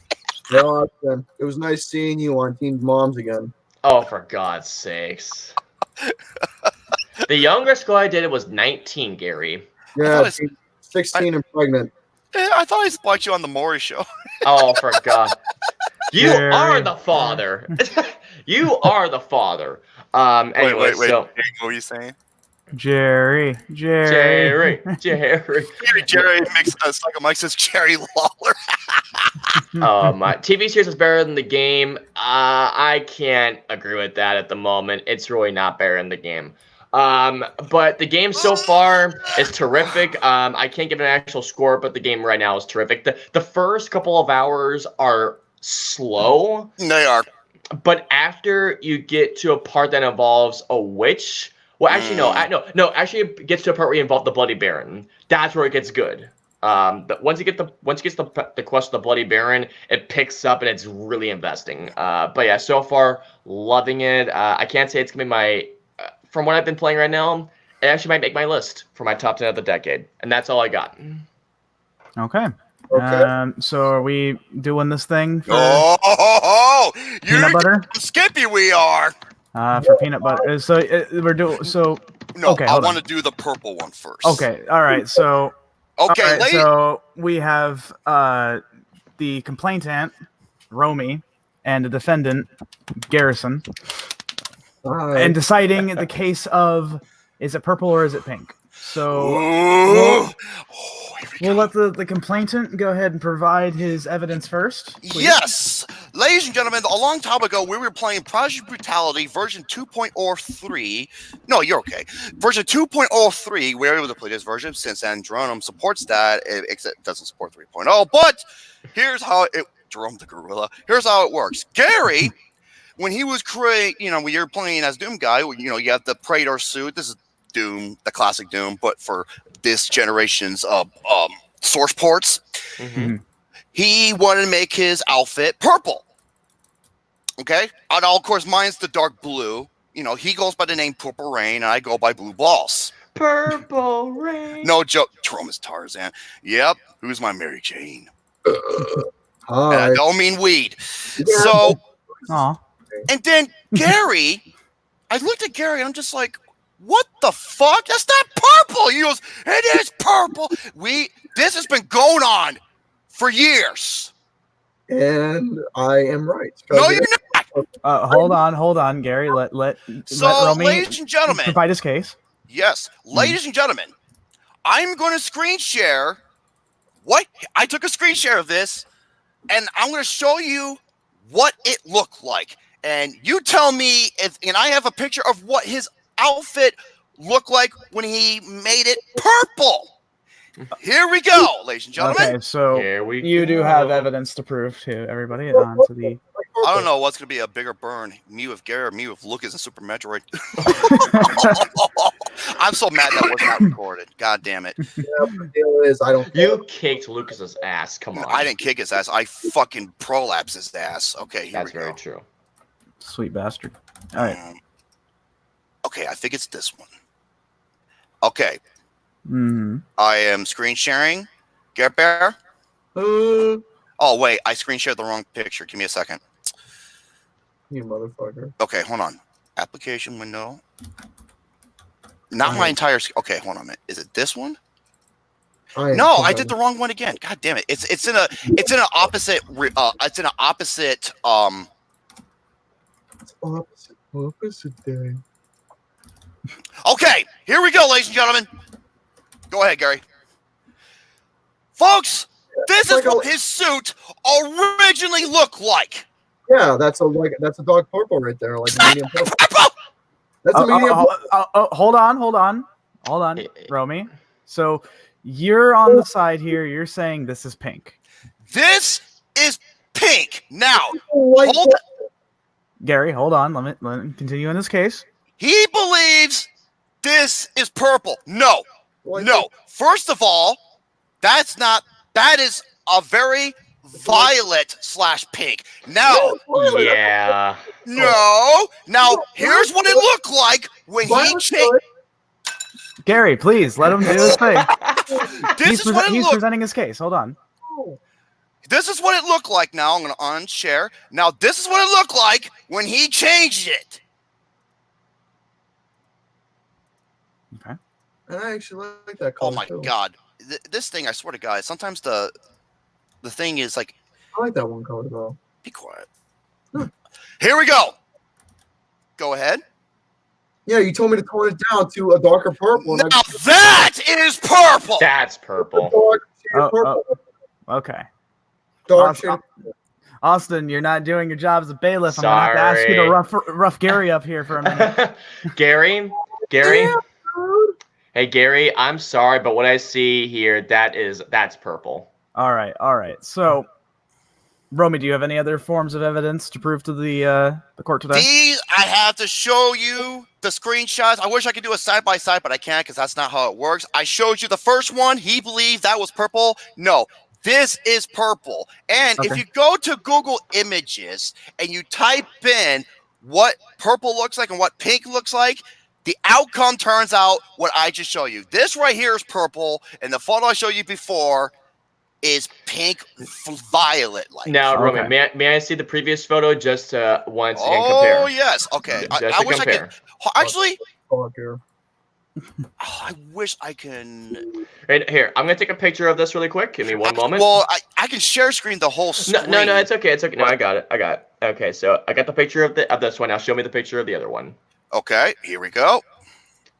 If it'll load up, of course.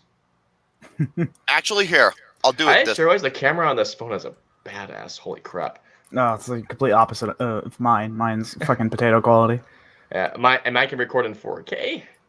Oh, that's fucking great. Oh my God! See, this thing is fucking janky because when you try to share the Chrome tab, it doesn't show you what's what. Yeah, see, I did it again. Jesus Christ! It does when you do the application window, but. Okay, here we go. All right, let me see what we have here. Okay, I'm gonna take the picture once you have it loaded up. Gary. What? I'm screen sharing. You have to. You gotta approve it. Yeah, there you go. Now look at this one. Okay. Who is 4K? Okay, so so yeah, what I'm seeing in the first one was purple. The one that you just showed me, that's pink. All right. Oh well, hold on. You're you're here to make sure there's order here. Not I know to make sure there's order from what I am seeing here. Clearly, this one right here. Well, we still got to give Gary's case. Gary, yes. you fucking talk now, man, because I got nothing to say.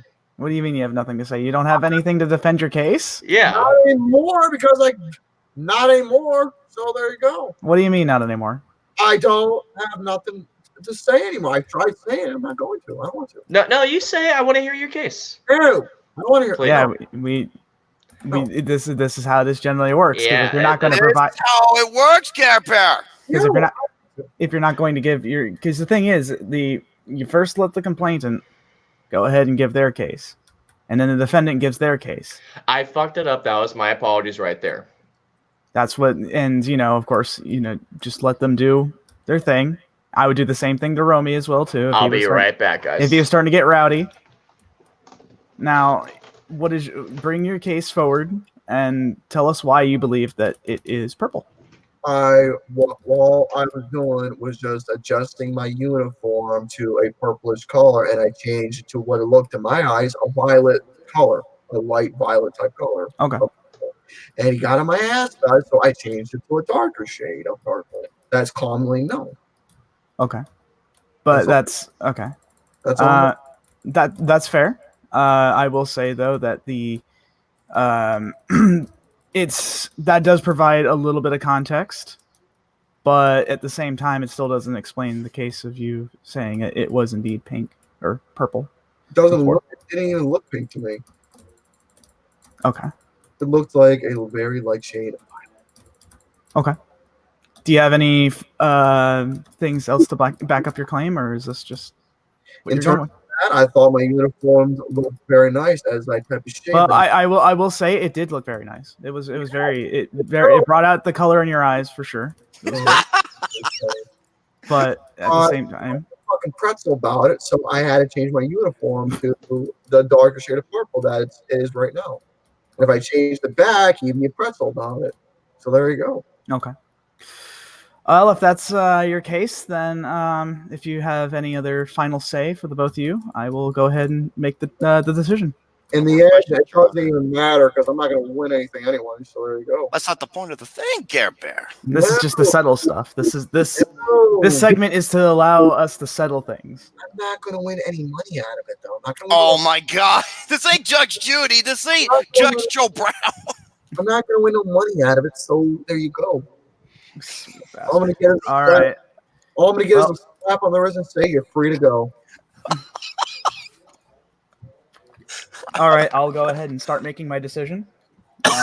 Yep. I'll first start by asking, how do you guys feel about your cases? I'm sorry. I honestly don't give a shit. Oh God! Come on, Care Bear. Sorry, I got upset. Okay. Well, This was a very quick case for me to decide. Bromy came in swinging very strong, I will say. That was it was quite impressive as per usual. However, I will have to side on him here. I do believe that it was very much so a light, seemingly light shade of purple. But the thing is that when you look at the top half, it is very pink. We can all agree, though, that the second one was indeed a very, very strong shade of purple. It was like a royal purple. All right, so I just want to. Okay, so this is the first one. This is the first picture I saw, right? Correct. Mm-hmm. And this is the second picture. Mm-hmm. Okay, so the first picture, that from what I saw, that is straight up. That is more pink than anything. That's what I'm saying. I've already decided the case. Yes. Yeah. And I will agree that the second picture is definitely a purple. It's a dark purple, but it's purple. That's what I'm saying. That is a very nice shade of purple. Oh, absolutely it is. Speaking of shades. So Gary, I am sorry, but yeah. I don't. It doesn't look like that. It matters to me. Oh, come on, Care Bear. This is all for fun. Quit being such a fucking salty sour You know what? Come to think of it, I might actually change it back to that color because I like it. I might actually do that. All right, cool then. So that case is settled. I might actually change it back now. Come to think of it. You know, I'm going to do that right now.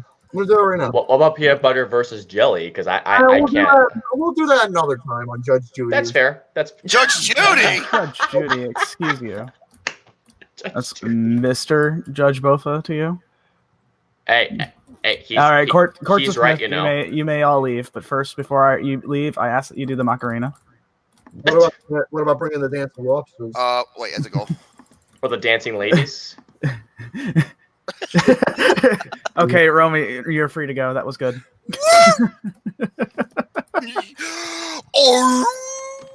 Yeah, so I guess next week we'll decide on peanut butter versus jelly. KY jelly? That is not edible. For a bottle it is. That is I vote that is an exit and not an entrance. You don't know what you're missing. Get Bear. I think I do. Yes. Let's talk some wrestling. Get Bear. Yeah, Bear. Huh? I Yeah, was trying to get my doodle so I can change my uniform color. Talk about wrestling. I was trying to change my uniform color to pink. Because I like pink too.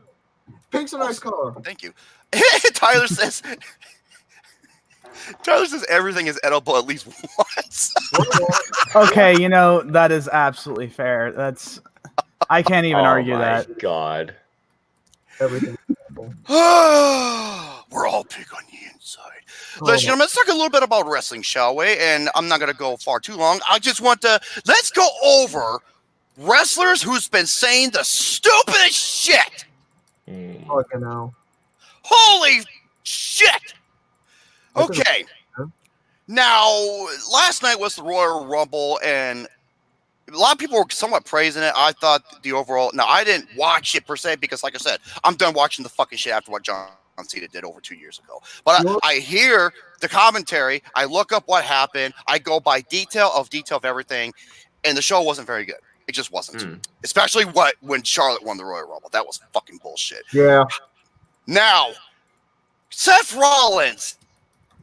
This motherfucker from last year was the biggest clown of. He was a clown of 2019. He was awful. Seth Rollins is like the most well-known wrestler in the WWE, and wow, I'm hearing bad feedback. It might be from my end. Okay. What's the official title for? What? What's the official title for Jurassic? I don't know. I don't know what it has to do with anything. But, anyways, now. Oh man, dude, I'm sorry. The feedback's really bad. Here, let me mute it. See if it. Echo. Yeah, it's completely gone. I don't know why. I'll lower my audio. See if that does anything. Okay, so Seth Rollins made he's just been making an ass out of himself on fucking social media, and once again he does it again because he's a goddamn corporate WWE shill bitch boy. Here is what he has to say. Austin, I'm sorry. It's hard for me to continue. Come on. Really? I'm sorry, dude. I literally just lowered my mic volume as low as I possibly could. Okay, so here's what he had to say. The audience looks for things to complain about when it comes to WWE. Okay. Really? And here's what he has to say word for word. It is a different era than it was back in the day. Now it's easier to be an antagonist because anybody who consumes entertainment has a voice to be heard. Well, yeah, Seth Rollins, it's called the right to share their initial thoughts. If you don't like it, fuck off. They can get online and say whatever they want. And if one or two people respond to it, that's one or two people more than 20 years ago when they were just sitting in their living room talking crap to their friends. And then he says this, our audience looks for things to complain about, to dislike, and to pick apart. It's such a short lifespan. If you can maintain being in that hero role for a lengthy period of time, you are doing something incredible. This motherfucker can't take criticism, nor the WWE. Because they're shit. Yet NXT, which I don't know how that's a WWE brand. I don't get it. NXT provides great professional wrestling. Have we discussed the negatives towards NXT? Yeah, we have, but they're mostly positive. We're going by what we see, not because we're just going to pick it apart because we're needy. So fuck you, Rollins. The only reason why that there's criticism for companies like that is because you want to see improvements with the company that you enjoy watching, and you want to see improvements to get better with that company. I'll give you an example right now that everyone's watching. AEW. The fucking company has a lot of flaws right now, Brady. Has a lot of flaws right now in terms with what's been going on. The women's division is a prime example that absolutely is pathetic. And I want to see the women's division get better. So the thing is, give constructive criticism on what's going on screen with how the women's division is going on with AEW. The Nightmare Collective, it's fucking garbage. There's no interesting, engaging factor with that at all. And Brandy Rhodes, I don't like her as a wrestler, and I She's don't like her awful as a wrestler. as the talent relations for the women's division at all. There's no proper booking that's been going on. Not as much as respect. It's basically night and day with how it's going on with the men's division against the women's division right now. Constructive criticism was made for Acclaim because the thing is, you want to point out the problems that you have with the product, and you want to see improvements happen so it can get better and those complaints can be fixed. That's why constructive criticism is there. It's not there to pick apart just because we want to bitch. It's there because you want to see improvements being made. Exactly. Moving on from this fucking clown to another clown, Rusev. Folks, Rusev is in, without question, the worst wrestling storyline in years. This is some bullshit. He's in some type of triangle cuckold love story that you would see on the Jerry Springer show. So Rusev had to say this, folks. He states that other wrestling companies aren't telling stories with real emotions. That, and he says word for word, he's talking about Bobby Lashley. He has the mentality of a fighter. He always wants to fight. I'm like, dude, calm down. It's not about fighting. We're gonna fight, but let's tell the story of why we fight. That's the problem with the stories in different organizations. They all want to fight, but nobody knows what they're fighting for. This is real emotion. People relate to it. That's why they love it or hate it so much. It's so real. Reel my ass! I don't relate to shit of what they do. So let me explain something right now. If you were going to talk about relatability in terms of storytelling and emotions being told, yeah, let me say this right now. No matter what, if it's like a shoot, promo, interview, or it build up between the two wrestlers, let me just say this right now. Even when it comes to the actual match that's happening, a story is being told throughout that match of what's going on. When it even leads up to the main event, what you see in that particular match alone is emotion between the wrestlers, not only performing the moves on each other, but the emotions of what you see when they're reacting to the crowd, the build and suspense that's being progressed throughout the match, giving exactly what it's going to take for me to better myself and build my reputation as a wrestler if I don't overcome this feud. You don't need fucking dialogue or interviews or shoots to give a proper storytelling in wrestling. What you need is a match alone to give exactly of what it is you need to do to better yourself and against not only for your opponents, but for yourself as well. That's the storytelling alone that's being done in professional wrestling. Is the match alone is being visually showcased. And also, I want to say, so if everybody's saying who's done watching wrestling, let me give a point of advice instead of just typing in the chat. My specific advice is say a specific brand, like saying, this is why I stopped watching WWE, for example. Why? Because let me say this right now, folks. There is wrestling out there that is good. You just got to go out and find it. Yep. Why do you think I say, for example, I watch the independent scene? Because the independent scene showcases stuff that you look for in fucking WWE that you want to see. Well, I watch the indies because it showcases exactly of what it is that I love in the sport in general. I just want to get that out there instead of saying wrestling in general. There is good out there. You just got to go out and find it. Go on. Okay, speaking of more bullshit, Becky Lynch. Becky Lynch, the fiance of fucking clown Seth Rollins. Ladies and gentlemen, this is from Forbes magazine. WWE is renaming the Women's Championship as the NXT Championship, which is something that Becky Lynch pushed for in terms of equality. You know, there's something that doesn't make sense to me. Stupid. In WWE, they still have the SmackDown or Raw Women's Championship as the women's title. But yeah, in NXT, it's just called the NXT Championship. So there's no continuity there. No, it makes sense. And WWE is still called the women's titles for separate brands. But NXT, it's called the NXT Championship. Now, folks, let me just say this right now. I'll say something. In wrestling, you have divisions for a reason. You have the main card, you have the main championships, you have the secondary championships, you have your women's championship, you have your cruiserweight championship, depends tag team. You have your tag team championships. Folks, in professional wrestling alone, you have all these divisions for a reason. You have them for a reason. It is a proper organization to separate everything in general of what's being booked throughout that organization. It is made for a reason. Giving the women their own spot in the spotlight, giving the tag team their own spot, the cruiserweights a spot, the secondary championship spot, and the main championship spot. It is a proper organization to tell different varieties of multiple storytelling in separate divisions that's going on in the world of professional wrestling. And if you're just going to call one title alone just for equal rights, then it makes no sense to me at all.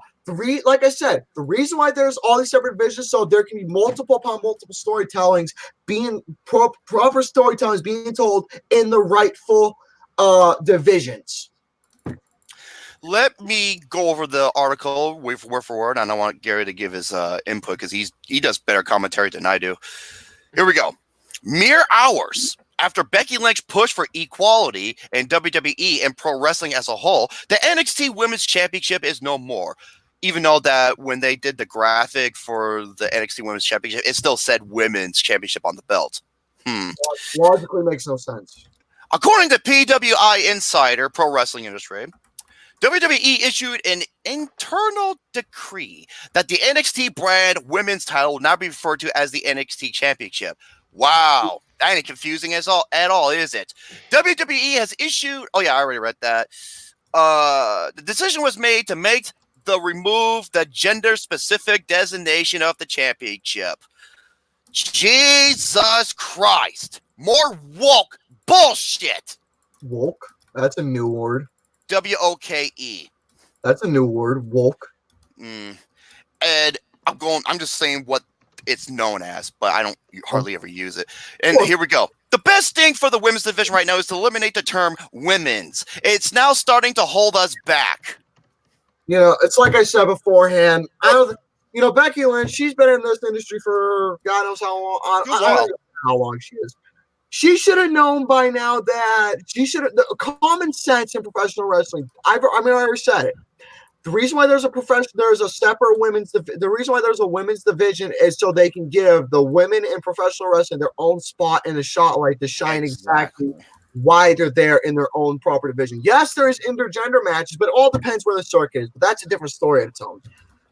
The women's match is there just to prove exact. I'm not going to repeat myself. Let me we're now going. This is the women's segment. Is this the women's thing? Why do we need that division? We need people. We need characters. We need people looking for the main event spot, not the top women's spot, the top spot. So you're telling me right there that, okay, if you want the top spot, if you don't want no gender equal rights, then you know what? Why don't you just do fucking intergender matches every single time and just ruin the spot of giving the women their own separate spot as well?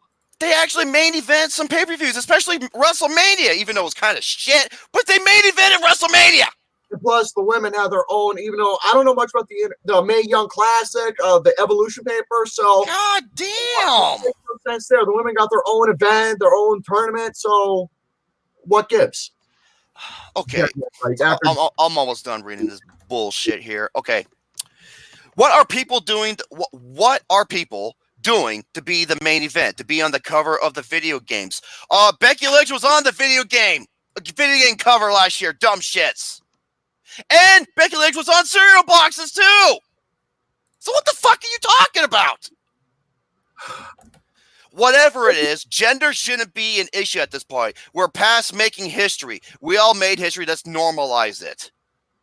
Yeah. Let's go. Let's see Becky Lynch go up against Brock Lesnar for the title. Who the fuck do you think is going to win? Give me a break. Yeah, gender right. Stupid. It'll showcase who the man really is. Yeah, see, I don't know what the fuck kind of Kool-Aid Vince McMahon is spiking and forcing these wrestlers to drink. Yeah, I'm calling them wrestlers, not fucking superstars. Okay? Yeah, they're wrestlers. Bullshit. Now, having gotten that out of the way. Uh-oh. Whoa, what was that? You ended up being all clickety clankety clackety clook. That was probably me. Okay. No, he ended up going all clickety clackety clockety clook. Clickety clackety flippity woobity scobbity wobbity wobbity boo. Let's go over something positive wrestling. Saturday night, Gary and I saw a goddamn amazing show, and it wasn't WWE. No, it was NXT. I'm not going to go over the matches specifically. I just want to give my overall general Stuckman analysis. So that was pretty funny. Keep talking. I gotta get something to drink. I'm getting hoarse. NXT has been going on for 7 years right now in this world. It makes no sense to me exactly how is this product that is associated with WWE. It makes no sense to me at all because the things for 7 years now, NXT has been given on some of the most memorable shit out there. And I'm going to call this right now. This is one of those companies where I like to call a mainstream indies organization because all these guys that's in the NXT roster right now are wrestlers that I absolutely love and worship and became inspirations of mine to wanting to follow my dream professional wrestling from the indies who are in this organization, and I love seeing that. I absolutely love watching what NXT is doing, utilizing some, you can say, veterans in the independent circuit right now, whether it's like 2014, 15, modern day veterans, I'm going to say. That's the best way I can put it, is modern day veterans. So, folks, it just amazes me how you are able to see guys like Matt Riddle, Keith Lee, Prince Devitt, Finn Balor, Tommaso Ciampa, Kyle O'Reilly, Bobby Fish, Damian Priest, Punishment Martinez, NXT UK. I'll even go to NXT UK. Joe Coffey, Jordan Devlin, Travis Banks, Trent Seven, Tyler Bate, Pete Dunne, Zach Gibson. A lot of guys out there who I personally know from the indies who are in this type of way, whether it's the NXT US or NXT UK.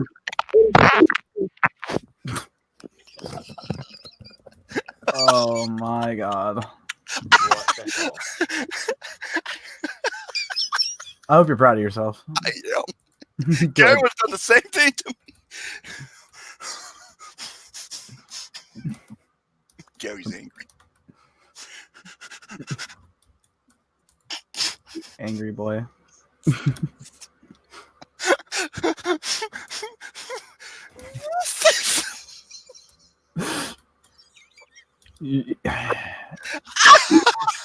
Christ almighty. Oh my I can't God. hold it in. Baby, here we You are. apologize. I just like see him walking around his. That's some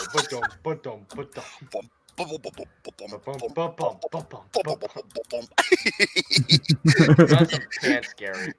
My face is turning red. I'm turning into a fucking tomato.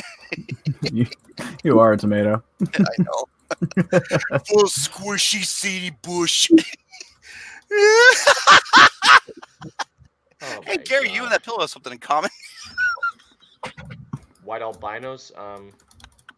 Well, isn't that isn't that redundant? It is.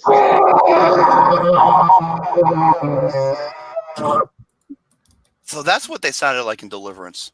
I haven't seen Deliverance. Oh, whenever I hear Deliverance, all I think of banjos. Someone looked like someone shoved a banjo. Oh, you want to know what they sound like? They were like, wee, wee, wee, wee. That's what it sounded like. Yeah, make a fucking. That was a war cry.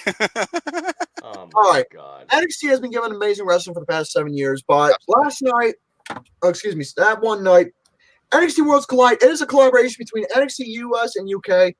Folks, let me just give you all my little synopsis. It's a fantastic event.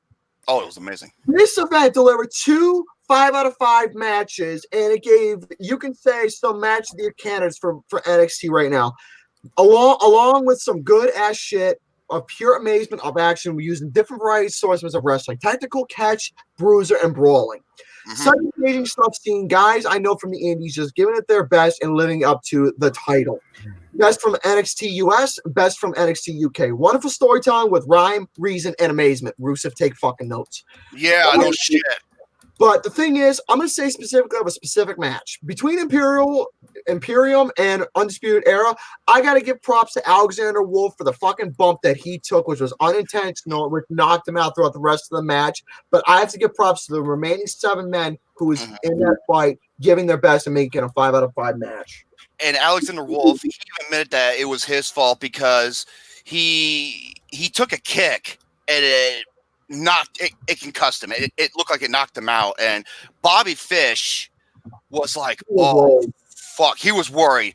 But Alexander Wolf says, hashtag keep your chin up.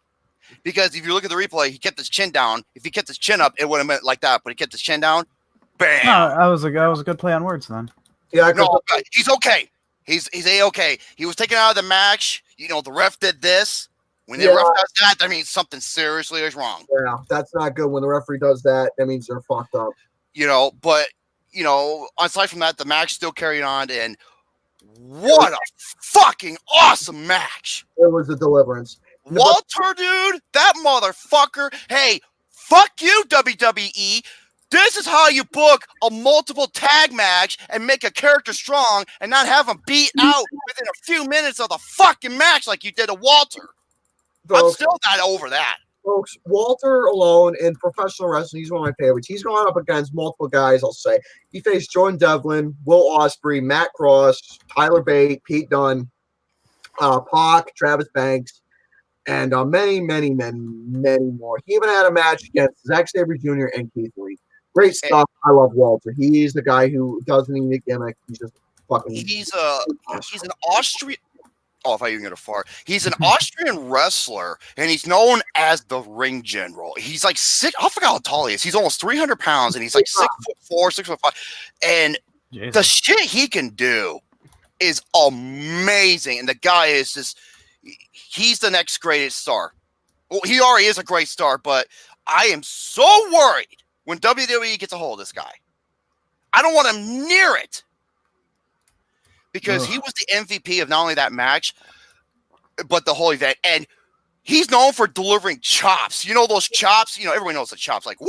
Ric Flair. Ric Flair got shit compared to Walter with his chops. Walter, those aren't chops. You know what they are? You're taking a fucking frying pan. No, not a frying pan. You're taking a fucking those cow brands. You're taking a fucking cow brand to the chest. That's what it feels like when Walter's slapped. Hey Gary, I have to read this to you. When I think of Walter, I mean Walter Pickerback. I completely forgot about that. So, favorites. But I want to talk about. Oh, go ahead. He hit Kyle O'Reilly with this fucking chop. I thought he killed him. Like you can hear that, dude. It was like slapping meat with a machine. That's how loud it was. Meat slapping machine. Oh, dude, I have to show you the play. Going with that. Yeah. Sorry. Yeah, dude. Oh, fucking! He hit him with that chop. I thought he killed him. Meat slapping machine, aka Meat Beat Mania. Oh, for God's sakes! That's dude. I'll be the main event at that WrestleMania. But my match of the night is so far now minus the 4-man tag match from AEW that happened. This is another one of the best tag matches. I'm not saying of the year, but it's adding on right now. And best tag match I've seen since this match, Aleister Black and Ricochet versus the War Raiders. This tag match, I already knew it was going to be something extraordinary. Now, people were praising the fuck out of it. When I knew it was going to be, when I heard the name DIY versus Mustache Mountain, you were in for a treat because these are two of the best tag teams that NXT has to offer right now. Two of the best tag teams in the world. Majority right now, in terms of right now, in the past, it was all about DIY delivering some of the best of the best. Right now, in the present, it was all about Mustache Mountain delivering some of the best of the best. And what you get between these two is wondering who is that superior team as of right now between the Dream NXT alone.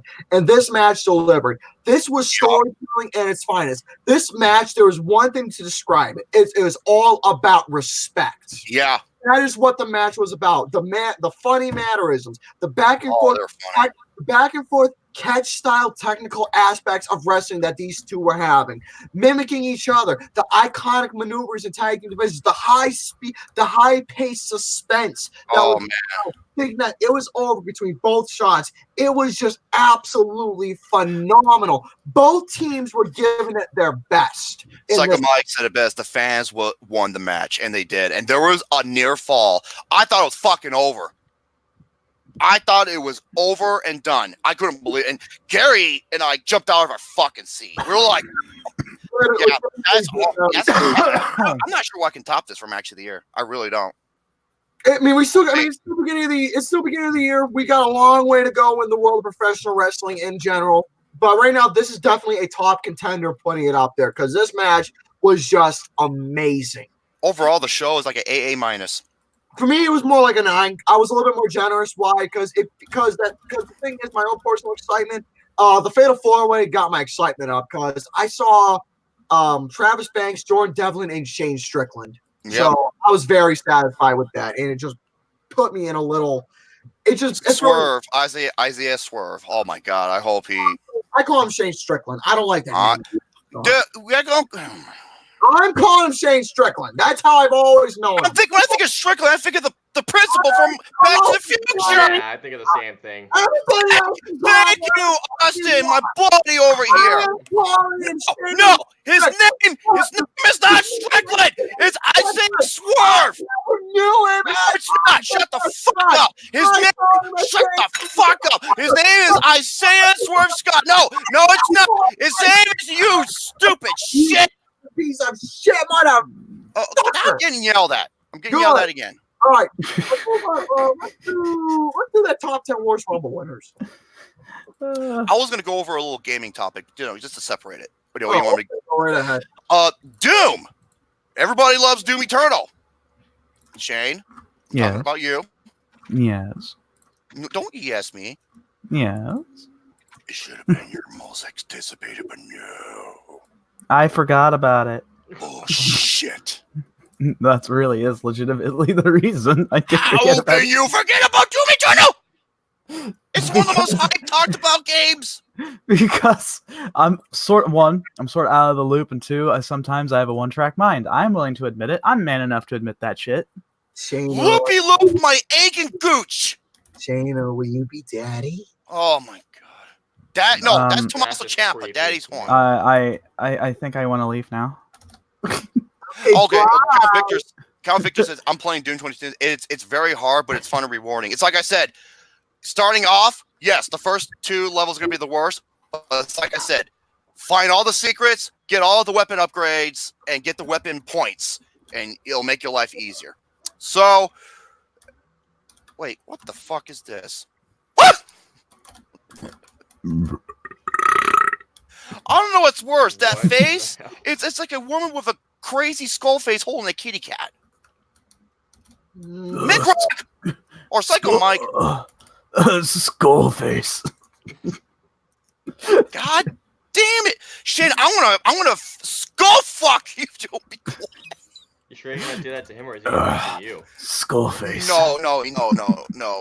He's gonna fuck me 8 ways, something like an octopus. How? Let's just say he's an enigma. Okay, ladies and gentlemen, I got. We don't ask questions in this home. Yeah. I got some interesting news, and a lot of people are gonna love this. Doom Eternal is confirmed to have 0 microtransactions and XP unlocks cosmetics. Huh? Yay. You don't know what that means, Garrett Bear? Oh, I know what a cosmetic is. You're cosmetic.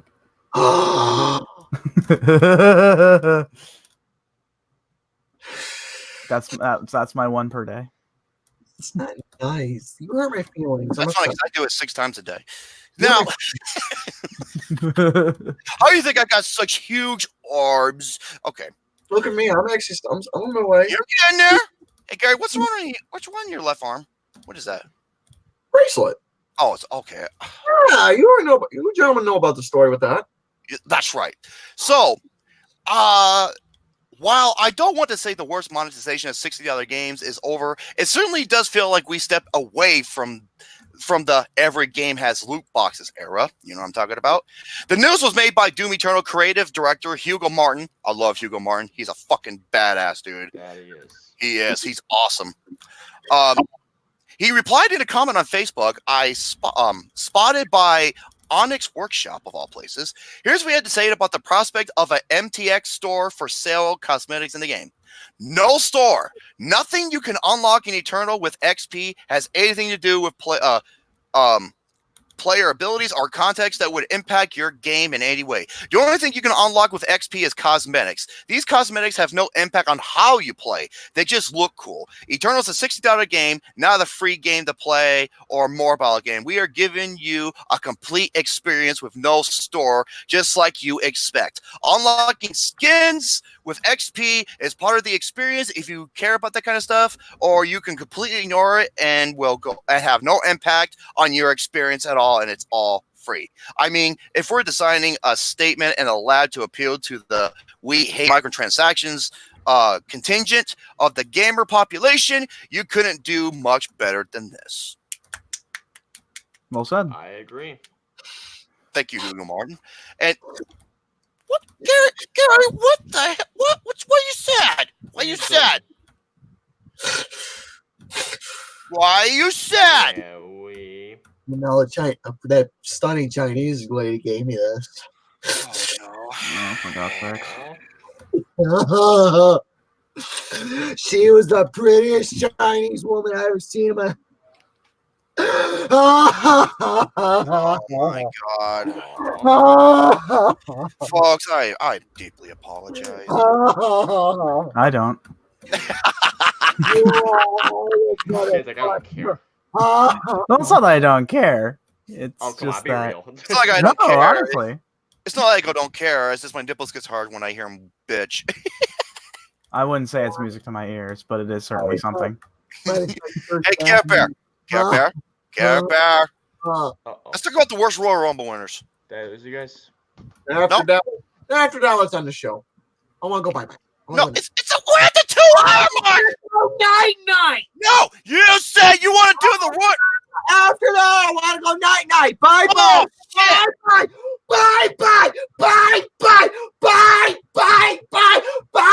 Bye. You're no, Bye. oh, I think we're losing Austin. You're no fucking Justin Timberlake. Fuck you. Yeah, honestly. Go ahead. Oh, good. Austin's gone. Yay. All right, top 10 worst Rumble winners. Okay. Yes, Royal Rumble winners, and you know what? My list changed from last night. Oh, I already know. Mm-hmm. It changed. I already replaced one person. Okay. And our lists are pretty much similar, folks. So we want to leave the worst. Okay. I do have my.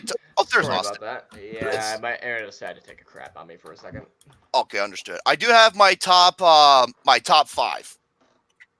But I do have some other honorable mentions. Gary Bear, you ready? Gary. Gary! What? What are you doing?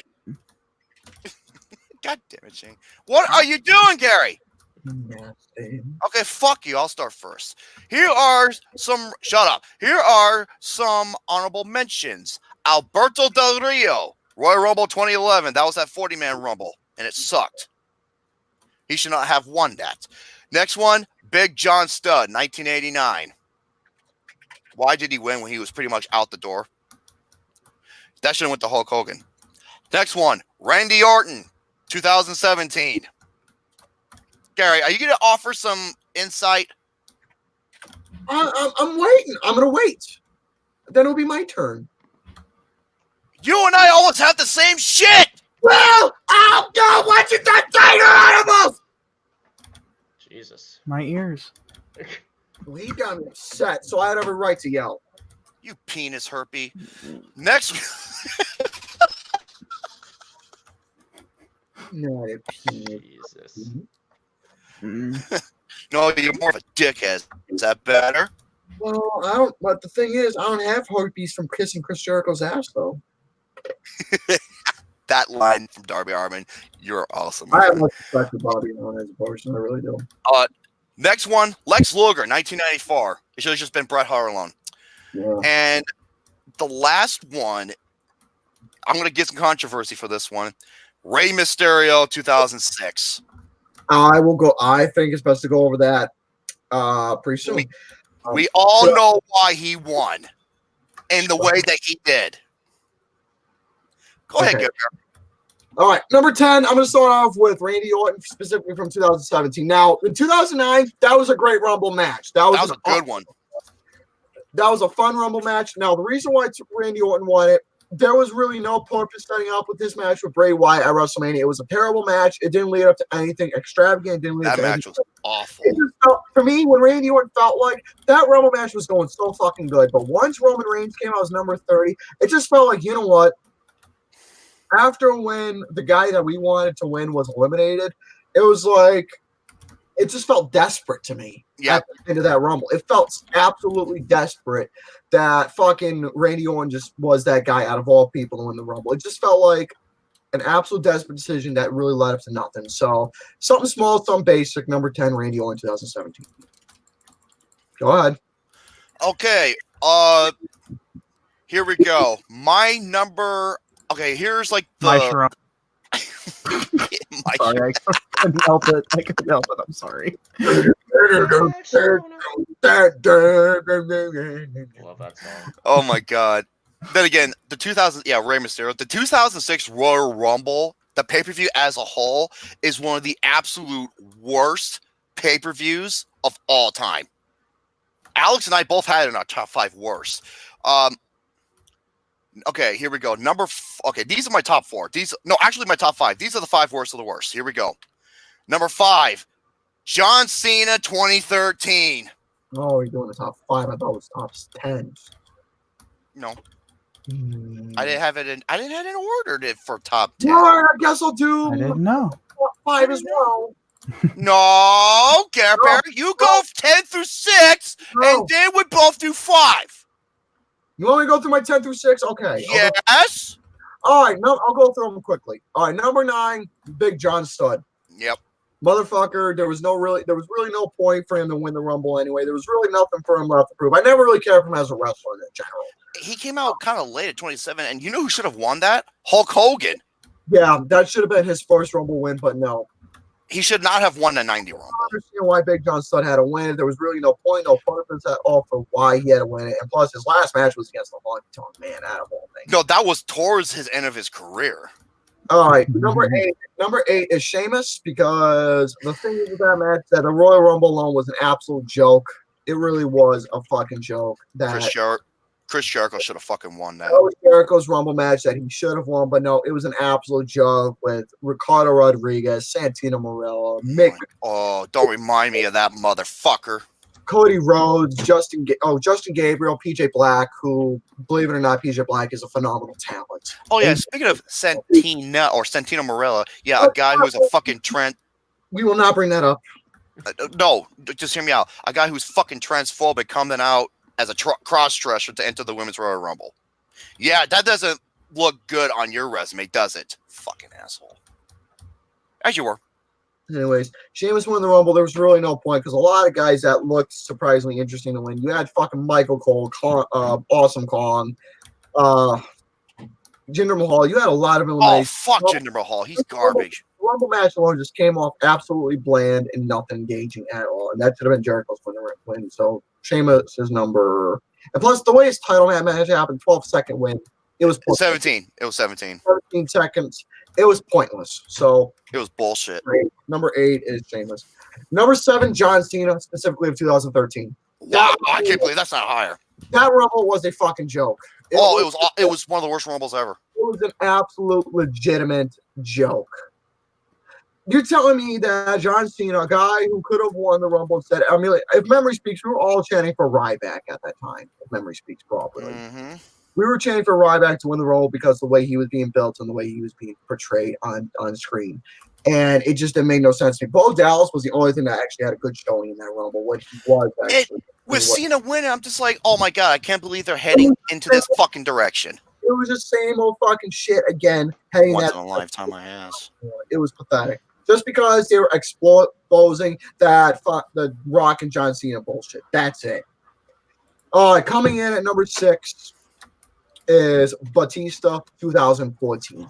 Wow. I cannot believe that's not higher either. That Rumble was just a joke. He came back. We already knew he was going to win the Rumble right then and there in that 30-man Rumble. Brian wasn't even in it. Just for the sake of what transpired. That's it. Just for the sake of what transpired at WrestleMania, just so we can get into that match. Okay, my number 5, John Cena, 2013. You pretty much covered it with some of the favorites out. Here comes John Cena becoming fucking Super Cena, that no-selling, goddamn weight room athlete hack that he is. It's just ridiculous. It's just like, really? Is this the direction we're going? No, that's not give CM Punk the WrestleMania main event that he was promised. Nah, but it didn't happen. Yep. So, number 4. Go ahead, Gary. Oh, no, you're number 5. I'm sorry. All right, my number 5. This was the Royal Rumble 1993. Yokozuna. Yokozuna barely did hardly anything in that match except headbutts, chops, and a fucking squat. And that ending was just Squat. The way they portrayed Macho Man Randy Savage, for him to pin him in the match like that, Stupid. they're throwing him out over the top rope. But the thing is, it was leading towards the title reign that Yokozuna had. That was just absolutely No. This was for the he won so he could face Bret Hart, to where that went nowhere because Hulk Hogan had to use his backstage politics.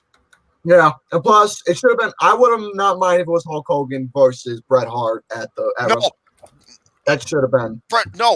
Hulk Hogan was supposed to put over Bret Hart, but no.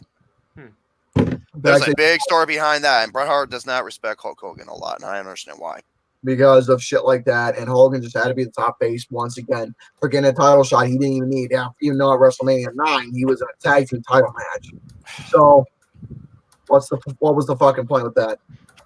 My number 4 is Dave Bautista, 2014. He even said this: "Bringing me back as a babyface isn't going to work." I feel bad for Batista because they pretty much fucked him over with the booking. They were forced to go heel. He even said this. He wanted to come back as a fucking heel. Going over as a babyface wasn't going to work. And with Daniel Bryan not being in the Rumble, and he was everyone's favorite, except for mine, it just got completely shit on, and rightfully so. So that's my number 4, Dave Bautista. Number 4, this is going to be a little bit more relevant, and it just happened recently. My number 4 is Charlotte Flair winning the Rumble. That's my number 3, is Charlotte winning last night's Rumble. So, Damn. Talk about. Originally, it was supposed to be Shayna Baszler winning that Rumble match. Mm-hmm. Sasha Banks, she was supposed to be in it, but it had to be filled with Kelly instead. She wasn't medically... Go ahead. She wasn't medically clear to fight, but why would you replace her with fucking Kelly? Kelly is a shit fucking wrestler. She is garbage. She's one of the worst. The only reason why she became one of the quote-unquote top stars in the women's division was because she had the Vince McMahon agenda. That's why. And she was pretty talented behind the curtain. Oh yeah. Yeah. She's been passed around more than a fucking... I'll be seeing her. I'm watching her on Pornhub later, so there you go. For God's sake. Now, let me just say this, folks. I'm not going to disrespect Toni Storm and Candice LeRae because I like them. No, they have talent. They're great. Majority of all these women that was in this match were blondes. What is the Vince McMahon agenda again? It was the Vince McMahon agenda. That was why. And plus, here's the fuck you. Now, I can't shit on the Rumble exactly as a whole. Why? I'm going to, because it got ruined. The way that it started off was something engaging and something intriguing. That's why I was starting off. You had someone like Bianca Belair, who was a very big surprise, making someone who was a soon-to-be top talent in NXT, making him look good in the Rumble. That Rumble was going absolutely good until Charlotte Flair came out, and it ruined everything. Spiral from there. Also, I want to give a major thumbs up to Beth Phoenix, showcasing the. Oh my God! Phoenix during that time, during the early days, she was one of my personal favorites. She was one of my favorites. You okay there? You good there? She was one of my. Sound like me. Beth Phoenix proved exactly why she is a veteran and why she is in the Hall of Fame. For her, the fucking bad Oh, she had a bad gash on the back of her head. She was bleeding everywhere. Yeah, and for her to stick it out like that, I got to give her so much props for sticking it out. But she was eliminated by Shayna Baszler, which honestly, I can't complain about. Sorry. That was my bad. Are you good? I'm good. I'm good. He fucking stinked himself. What the fuck were you doing, Austin? I had to sneeze. Yeah, you fucking. It sounded like a fart. You sound like he sneezed and pooped himself. That was a sneeze, man. That was a sneeze. It literally sounded like a fart. I'm not making that up. But I'm saying also, Molly Hawley, she looks absolutely. She looks more. You know what? Behind the scenes, she's actually like the nicest person ever. She's almost like a nun in a way. But yeah, everyone says she's like a sweetheart, and she still looks good for her age, dude. You wanna know an old saying? They age like fine wine. Speaking of age like fine wine, where the fuck was Victoria? I don't know where she was. I don't know, but Molly Hawley, man, she is aging phenomenal for herself. She looks absolutely pure. Now, Gary, hold on. So I want to ask a good question. What's the Vince McMahon agenda? It's when their fucking female talent looks like a Barbie doll. Long, beautiful blonde hair, gorgeous, big tits. That kind of shit. And can't really wrestle. Just giving fucking. Charlotte can wrestle. The problem is she's shoved down their fucking throats, and she's shit on the mic. And she is a Flair, so there you go. And she's part of the fucking Family Generation, and she's just, instead of her earning her opportunity, she's just giving it to her.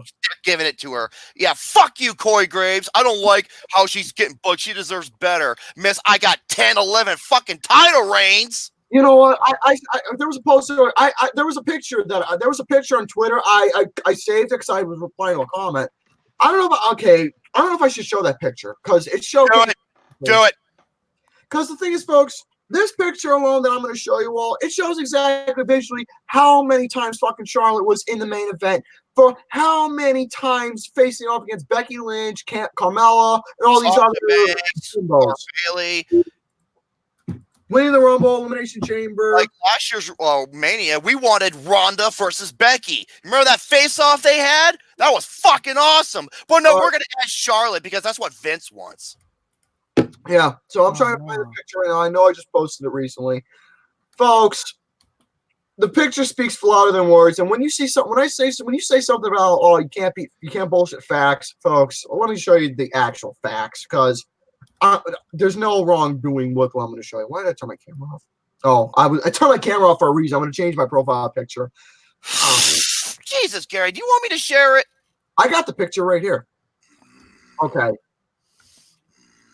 You see my screen? Yes. Look at all that shit, folks. Someone made a little collage of all these. These are literally almost majority of all the main event pictures that this woman here was in. Almost all, look, women's championship match, championship. All these are championship matches for Raw and SmackDown. And she has 10 fucking title reigns. Yeah, because they were all given to her. They were memorable. And it's sad to me. So that's one thing I can say about that. So Charlotte's my number 4. It's just more bullshit that's being shoved down our throats. Charlotte was my number 3 easily. That was the biggest fuck you ever. Like, seriously, it was pathetic. Go ahead, Gary. You're number 3 because that was my number 3 too. All right, hold on. I'm changing my profile picture. You're gonna like this. Okay. What is it? I have to keep it like this for a while because this is something Trish Stratus. Yeah. Whoever made that, you're awesome. Dude, fucking Cody Rhodes. The thing is, when he came out doing that promo, I love the promo, but when he dressed like that, it didn't even cross my mind that he was dressed in fucking Vice City clothing. So I have to keep it like that. Yes, Lisa Morgan. Trish Stratus is one of the all number 3 is Rey Mysterio. Yeah. Why? I'll tell you exactly why. There's a reason behind it. Exactly why Rey Mysterio won it. It's because they were exploiting Eddie Guerrero's death at the time because Rey Mysterio and Eddie Guerrero were close of best friends. They were very close. And just from the promos, the way it was built, it was exploiting Eddie Guerrero's death, and that's fucking sickening to me. It was. I still remember when they announced that. I was like, holy crap. Yeah. Yeah, he ended up passing away due to heart failure or cardiac arrest, I believe. Yeah. It's a Yeah, damn very- shame. He was one of the greatest out He's there. one of the all-time greats. He brought the Latino community into wrestling, dude. That Yeah. is For it. sure, yeah. So And the reason why he won, he's like, Eddie looked down upon him, and it's just like, fuck. And Rey Mysterio lasted 62 minutes. yeah. He was number 2, and he went the whole fucking thing. Rey Mysterio was in like I still love Mysterio to this day. It's Hey, one of Rey my Mysterio all-time is- favorites. Dude, when it comes to Lucha Libre, like, he's one of the all-time greats, too. But it's just, he was in that spot. That's what's Yeah. unfortunate. My number 2, I think it's going to be your number 2, Gary. Dumbass. Dumbass. Dumbass. Dumbass. That's my number 2 as well. That Roman right, Reigns, 2015. that right there is, to me, that is right there is the worst fucking Rumble you can ever imagine. That's the worst. No, I'll go even further. It is the worst booked wrestling match of all time. Austin the Turning Christ. Look, Nukem. Folks, the Rumble alone, you had the hottest guy coming out. You had Daniel Bryan. Daniel, fuck it. And that was in Philadelphia. He was the hottest one to come out. Everyone was cheering for him. Daniel Bryan was that guy to win the Rumble. Like I said, when he came out, it was in Philadelphia, which is the most hardcore wrestling town in America. The roof came off the fucking place. And Royal Rumble 2015 was the first video I did with Gary on the NGTC network. Yeah. And we went in depth over everything. And when he got the way that all the favorites got eliminated was bullshit. And then when Roman Reigns came out and he won it the way that he did, even with The Rock couldn't put him over, and they booed him out of the fucking building. Yeah. And And the Rock had that look on his face. we told you what was going to fucking happen if they do this shit for the second time. And it was so much worse than Batista. Way worse. And that was where the beginning where we personally said on our own behalf. So no offense to other YouTube wrestling podcasters, but when we said that's going to get worse as time progresses. We said it, and guess what? It has. 2019 was the worst year in creative history. I will be a bit surprised by, I'm going to say a prediction late this year that if WWE hits the million mark, but that's just a fucking wishful thinking. All right, number 1. This one's Number obvious. 1 is, oh my God. I remember watching this. I was 15 years old. I saw, now this was right after the I Quit match. One of the greatest fucking matches ever. Rumble matches that ever existed. It is the best Rumble match that ever existed outside of the Rumble match itself. For me, that one and the Triple H Cactus Jack. That one alone. And, the stipulation was Austin was going to go in at number 1, and whoever eliminates him gets $100,000. And Vince McMahon goes in at number 2. And they set up this trap where Vince McMahon goes behind the scenes, and the corporation beats the shit out of him, and he gets sent to the hospital. While Vince McMahon, throughout 95% of the time, Was on commentary. he was on comment. He wasn't even in the fucking match. He was just bullshitting and wasting while these other guys are going out trying to do their best to at least win something for themselves. But once Austin came back, everyone was wanting Austin to win it. But then out of nowhere, here came fucking Vince McMahon. Here comes The Rock distracting Austin, and Vince McMahon eliminates Austin, and Vince McMahon wins the fucking 99 Royal Rumble. Yeah, it was a big fuck you. It was the biggest fuck you. I was just like, I paid $50 for this? What the? That is shit. Oh, dude. And people were pissed. People were fucking. That's why they corrected a lot of shit the Raw after. Yeah, it was an absolute embarrassment. It's up there as the worst Rumble match ever done. Yep. It was a fucking screw over. It was a waste of time. And everything they're saying, Austin's not going to get his title. Well, he did get his title match in the end. It was there. St. Valentine's Day Massacre 1999. Yeah, that cage match. I will not lie, which I somewhat had a little fun time with because I love watching Austin beat the shit out of Vince McMahon. But that's the story alone in general. So that right there is that. I have no more topics to go over. I want to get the fuck out of here. It's 2:23. It's almost 7:30. Let's play a little game. You want to play a little game? All right, then let's go bye-bye because everyone's getting tired. Okay. Band names explained horribly. Yeah. Oh God, band names. Here we go. Kind of like with Film plots explained horribly. Band names. I'm going to go and read through some of these, and we're going to see. Yes. All right. You guys ready? Yeah. Yeah. Okay. Go on. A vowel times a vowel equals. A vowel times a vowel. A vowel times a vowel equals, he said. Aha. No, that's not it. Good. I think you're going with Care Bear. I didn't even hear what he said.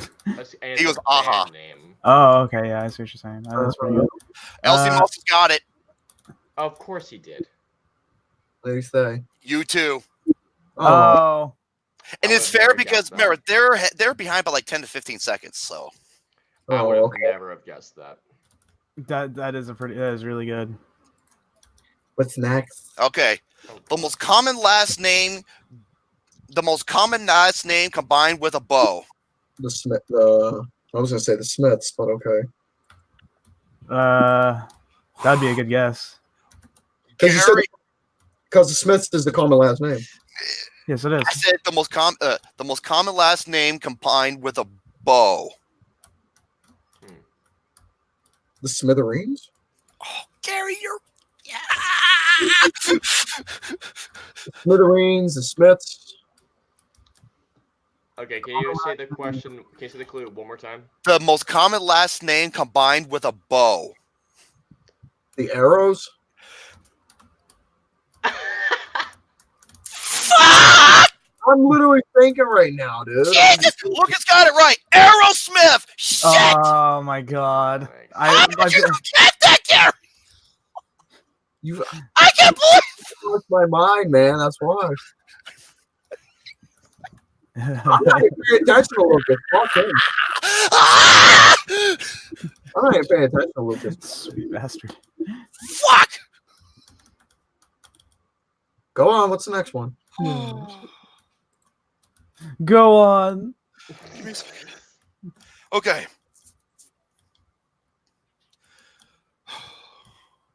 Getting so upset.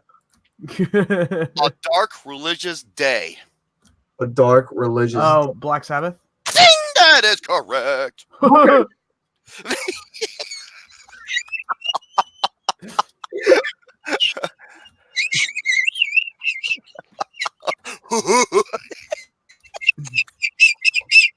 Oh, hey Austin, what are you doing? My boss was mentioning me about Dr. Sleep. I'm gonna put you to sleep if you don't. I am paying attention. Trust me, I'm paying attention. All right, man. Imagine Gary? being known as Dr. Sleep and you have insomnia. Oh God. Okay, you ready? I'm sorry. Okay, Not really though. a particular type of lumber at McDonald's.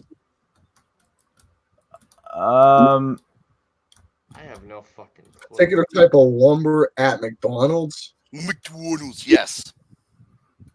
A type of lumber at McDonald's. I have no idea. Woodstock. Look, you be quiet. Wait. Look, Nukem got it. Oh. Fleetwood Mac. Oh. Wonderful. Makes sense. I actually managed to get one, so I'm satisfied. Fucking things explain a Okay, ready? Yeah. A vertical. Okay. Yeah. A steep, vibrant color. Steep, deep purple. Very good. I was thinking I was about to say the same thing.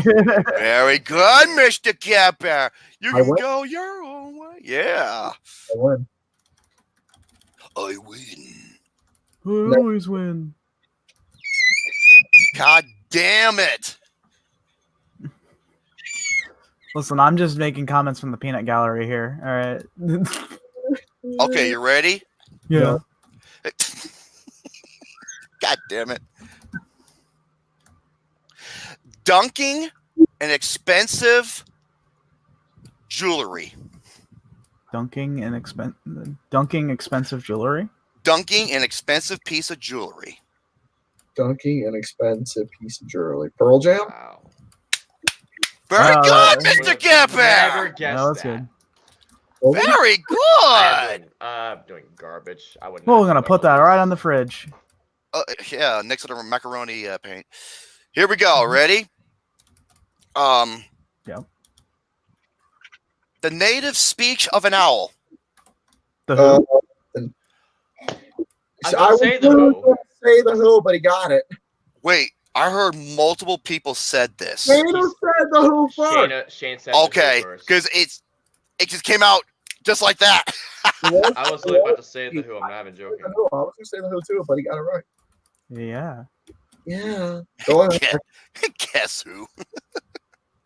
Next up. Oh, I hate that game. Okay, here we go. You ready?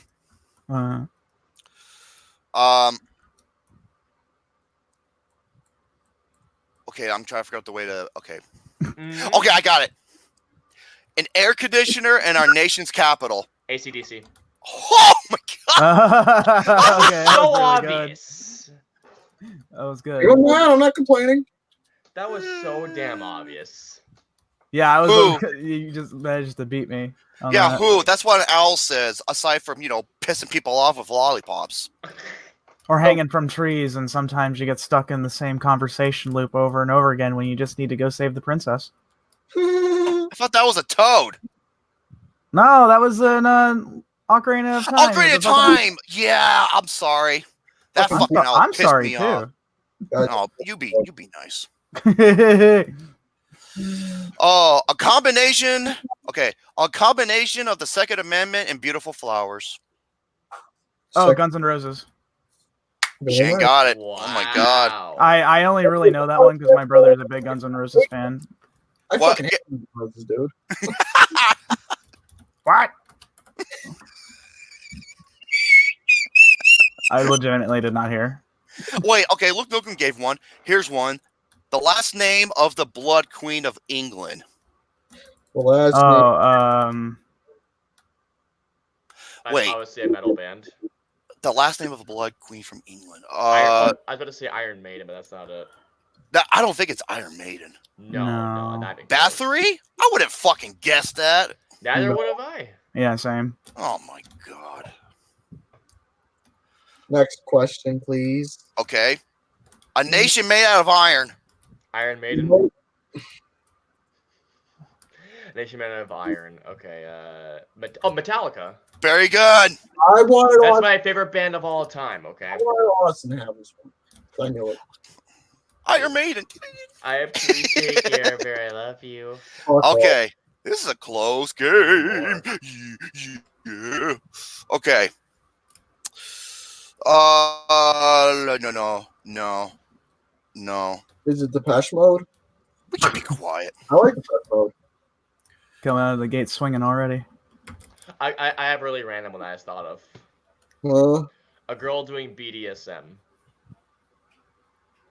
That's Iron Maiden, isn't it? No. A girl doing BDSM. A girl doing BDSM? Mm-hmm. Look, it's on YouPorn. I'll say it if you guys can't guess it. What is it? Alice in Chains. I would have That was a good one. That was a good Alice one. in Chains. Okay, here we go. I say because I've been listening to them a lot recently. Okay, here we go. The start of the Bible. Genesis. How did you not get that, Gary? He beat me to it, dude. That was like rapid fire. Shit. Yeah, no kidding. Good job. Because I know the band, that's why. It was easy for me. God damn it. Okay. Oh, okay. Here we go. Ready? Yes. A popular reference in a video game. A What's that Easter egg? popular reference to a video game. No, a popular reference in a level in a video game. The B-52s. No. Okay. You ready? A popular reference. Here we go. A popular reference in a shooter. Popular reference. I was about to say Rip and Tear, but that's not a band. Popular reference in a shooter. Dire Straits? No. A popular reference in a shooter. Popular reference in a shooter. I actually don't know. Okay, I'll give you another clue for this. Ready? Yeah. The prime number in a Home Depot store. Prime number in a Home Depot store. Number in a Home Depot store. Yeah, I'm drawing blanks here. 9 Inch Nails. Oh, for fuck's sake. Makes sense. One more. Okay. All right, I got one. Yeah. A source of adrenaline. Rush. There you go. Okay, you ready? Yes. An imp. Okay. Mhm. An imp. Yes. An impaired feline. An impaired feline. Go for that one. Deaf leopard. Wow. That was good. Yeah. Okay. Yeah. We have a tie game. We need one more. We need one more. What is it? I'm looking. He's thinking. Come on, hurry up. Well, hurry up. I want to go bye-bye. I want to go bye-bye. Okay, you I was ready? about to do Here one we go. that's- I was about to Here do we one go. that's a I bit got it. base. I got it. Can't do it. A noisy nursery. A noisy nursery. Soundgarden. What? Gary wins! That's right, motherfucker. I win. I win. I win. I win. I win. I win. Comes back and he wins. I was about to say like white how- zombie. I win. Fuck you. A nursery. That's another name for. I know. I I'm gonna like. say white zombie for the hell of it. Listen, I like how excited he's getting, even though earlier it's like, well, there's no money involved, so I don't care. It's music. Fuck you. Fuck you. Fuck you. Fuck you. Fuck you. Fuck you. Fuck you. Fuck you. Fuck you. Wait, Hunter says the last name. Oh, excuse me. The last name of a president mixed with a stopped car. What? Jefferson All the Airplane? president. Wait, That's a fucking. the last name of a president mixed with a stopped car.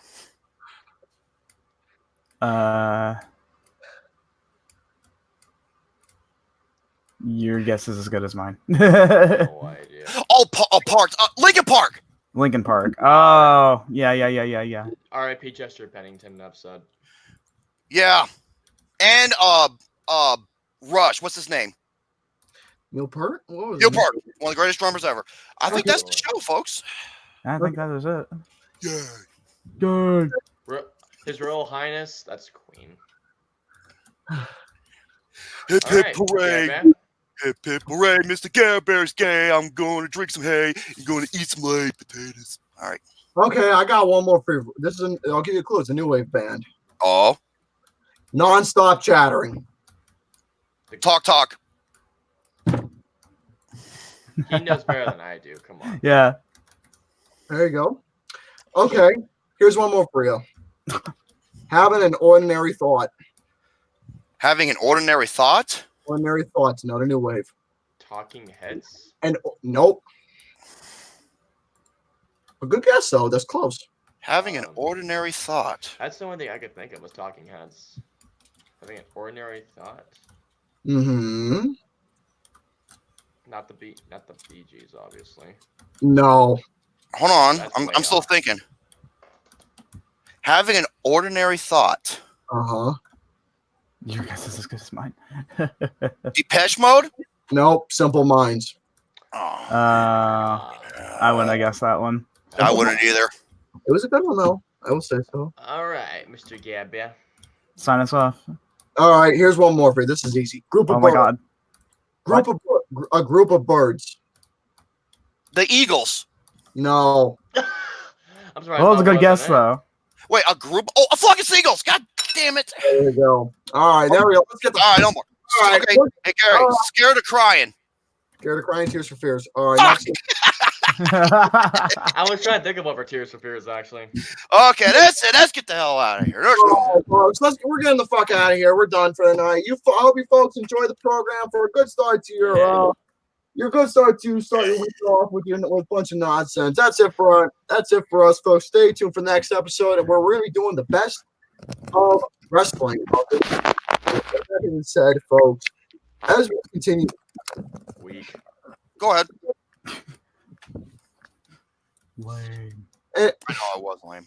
anyways, folks, stay tuned for more content to come. I'll try and get something up this week. Ciao for now.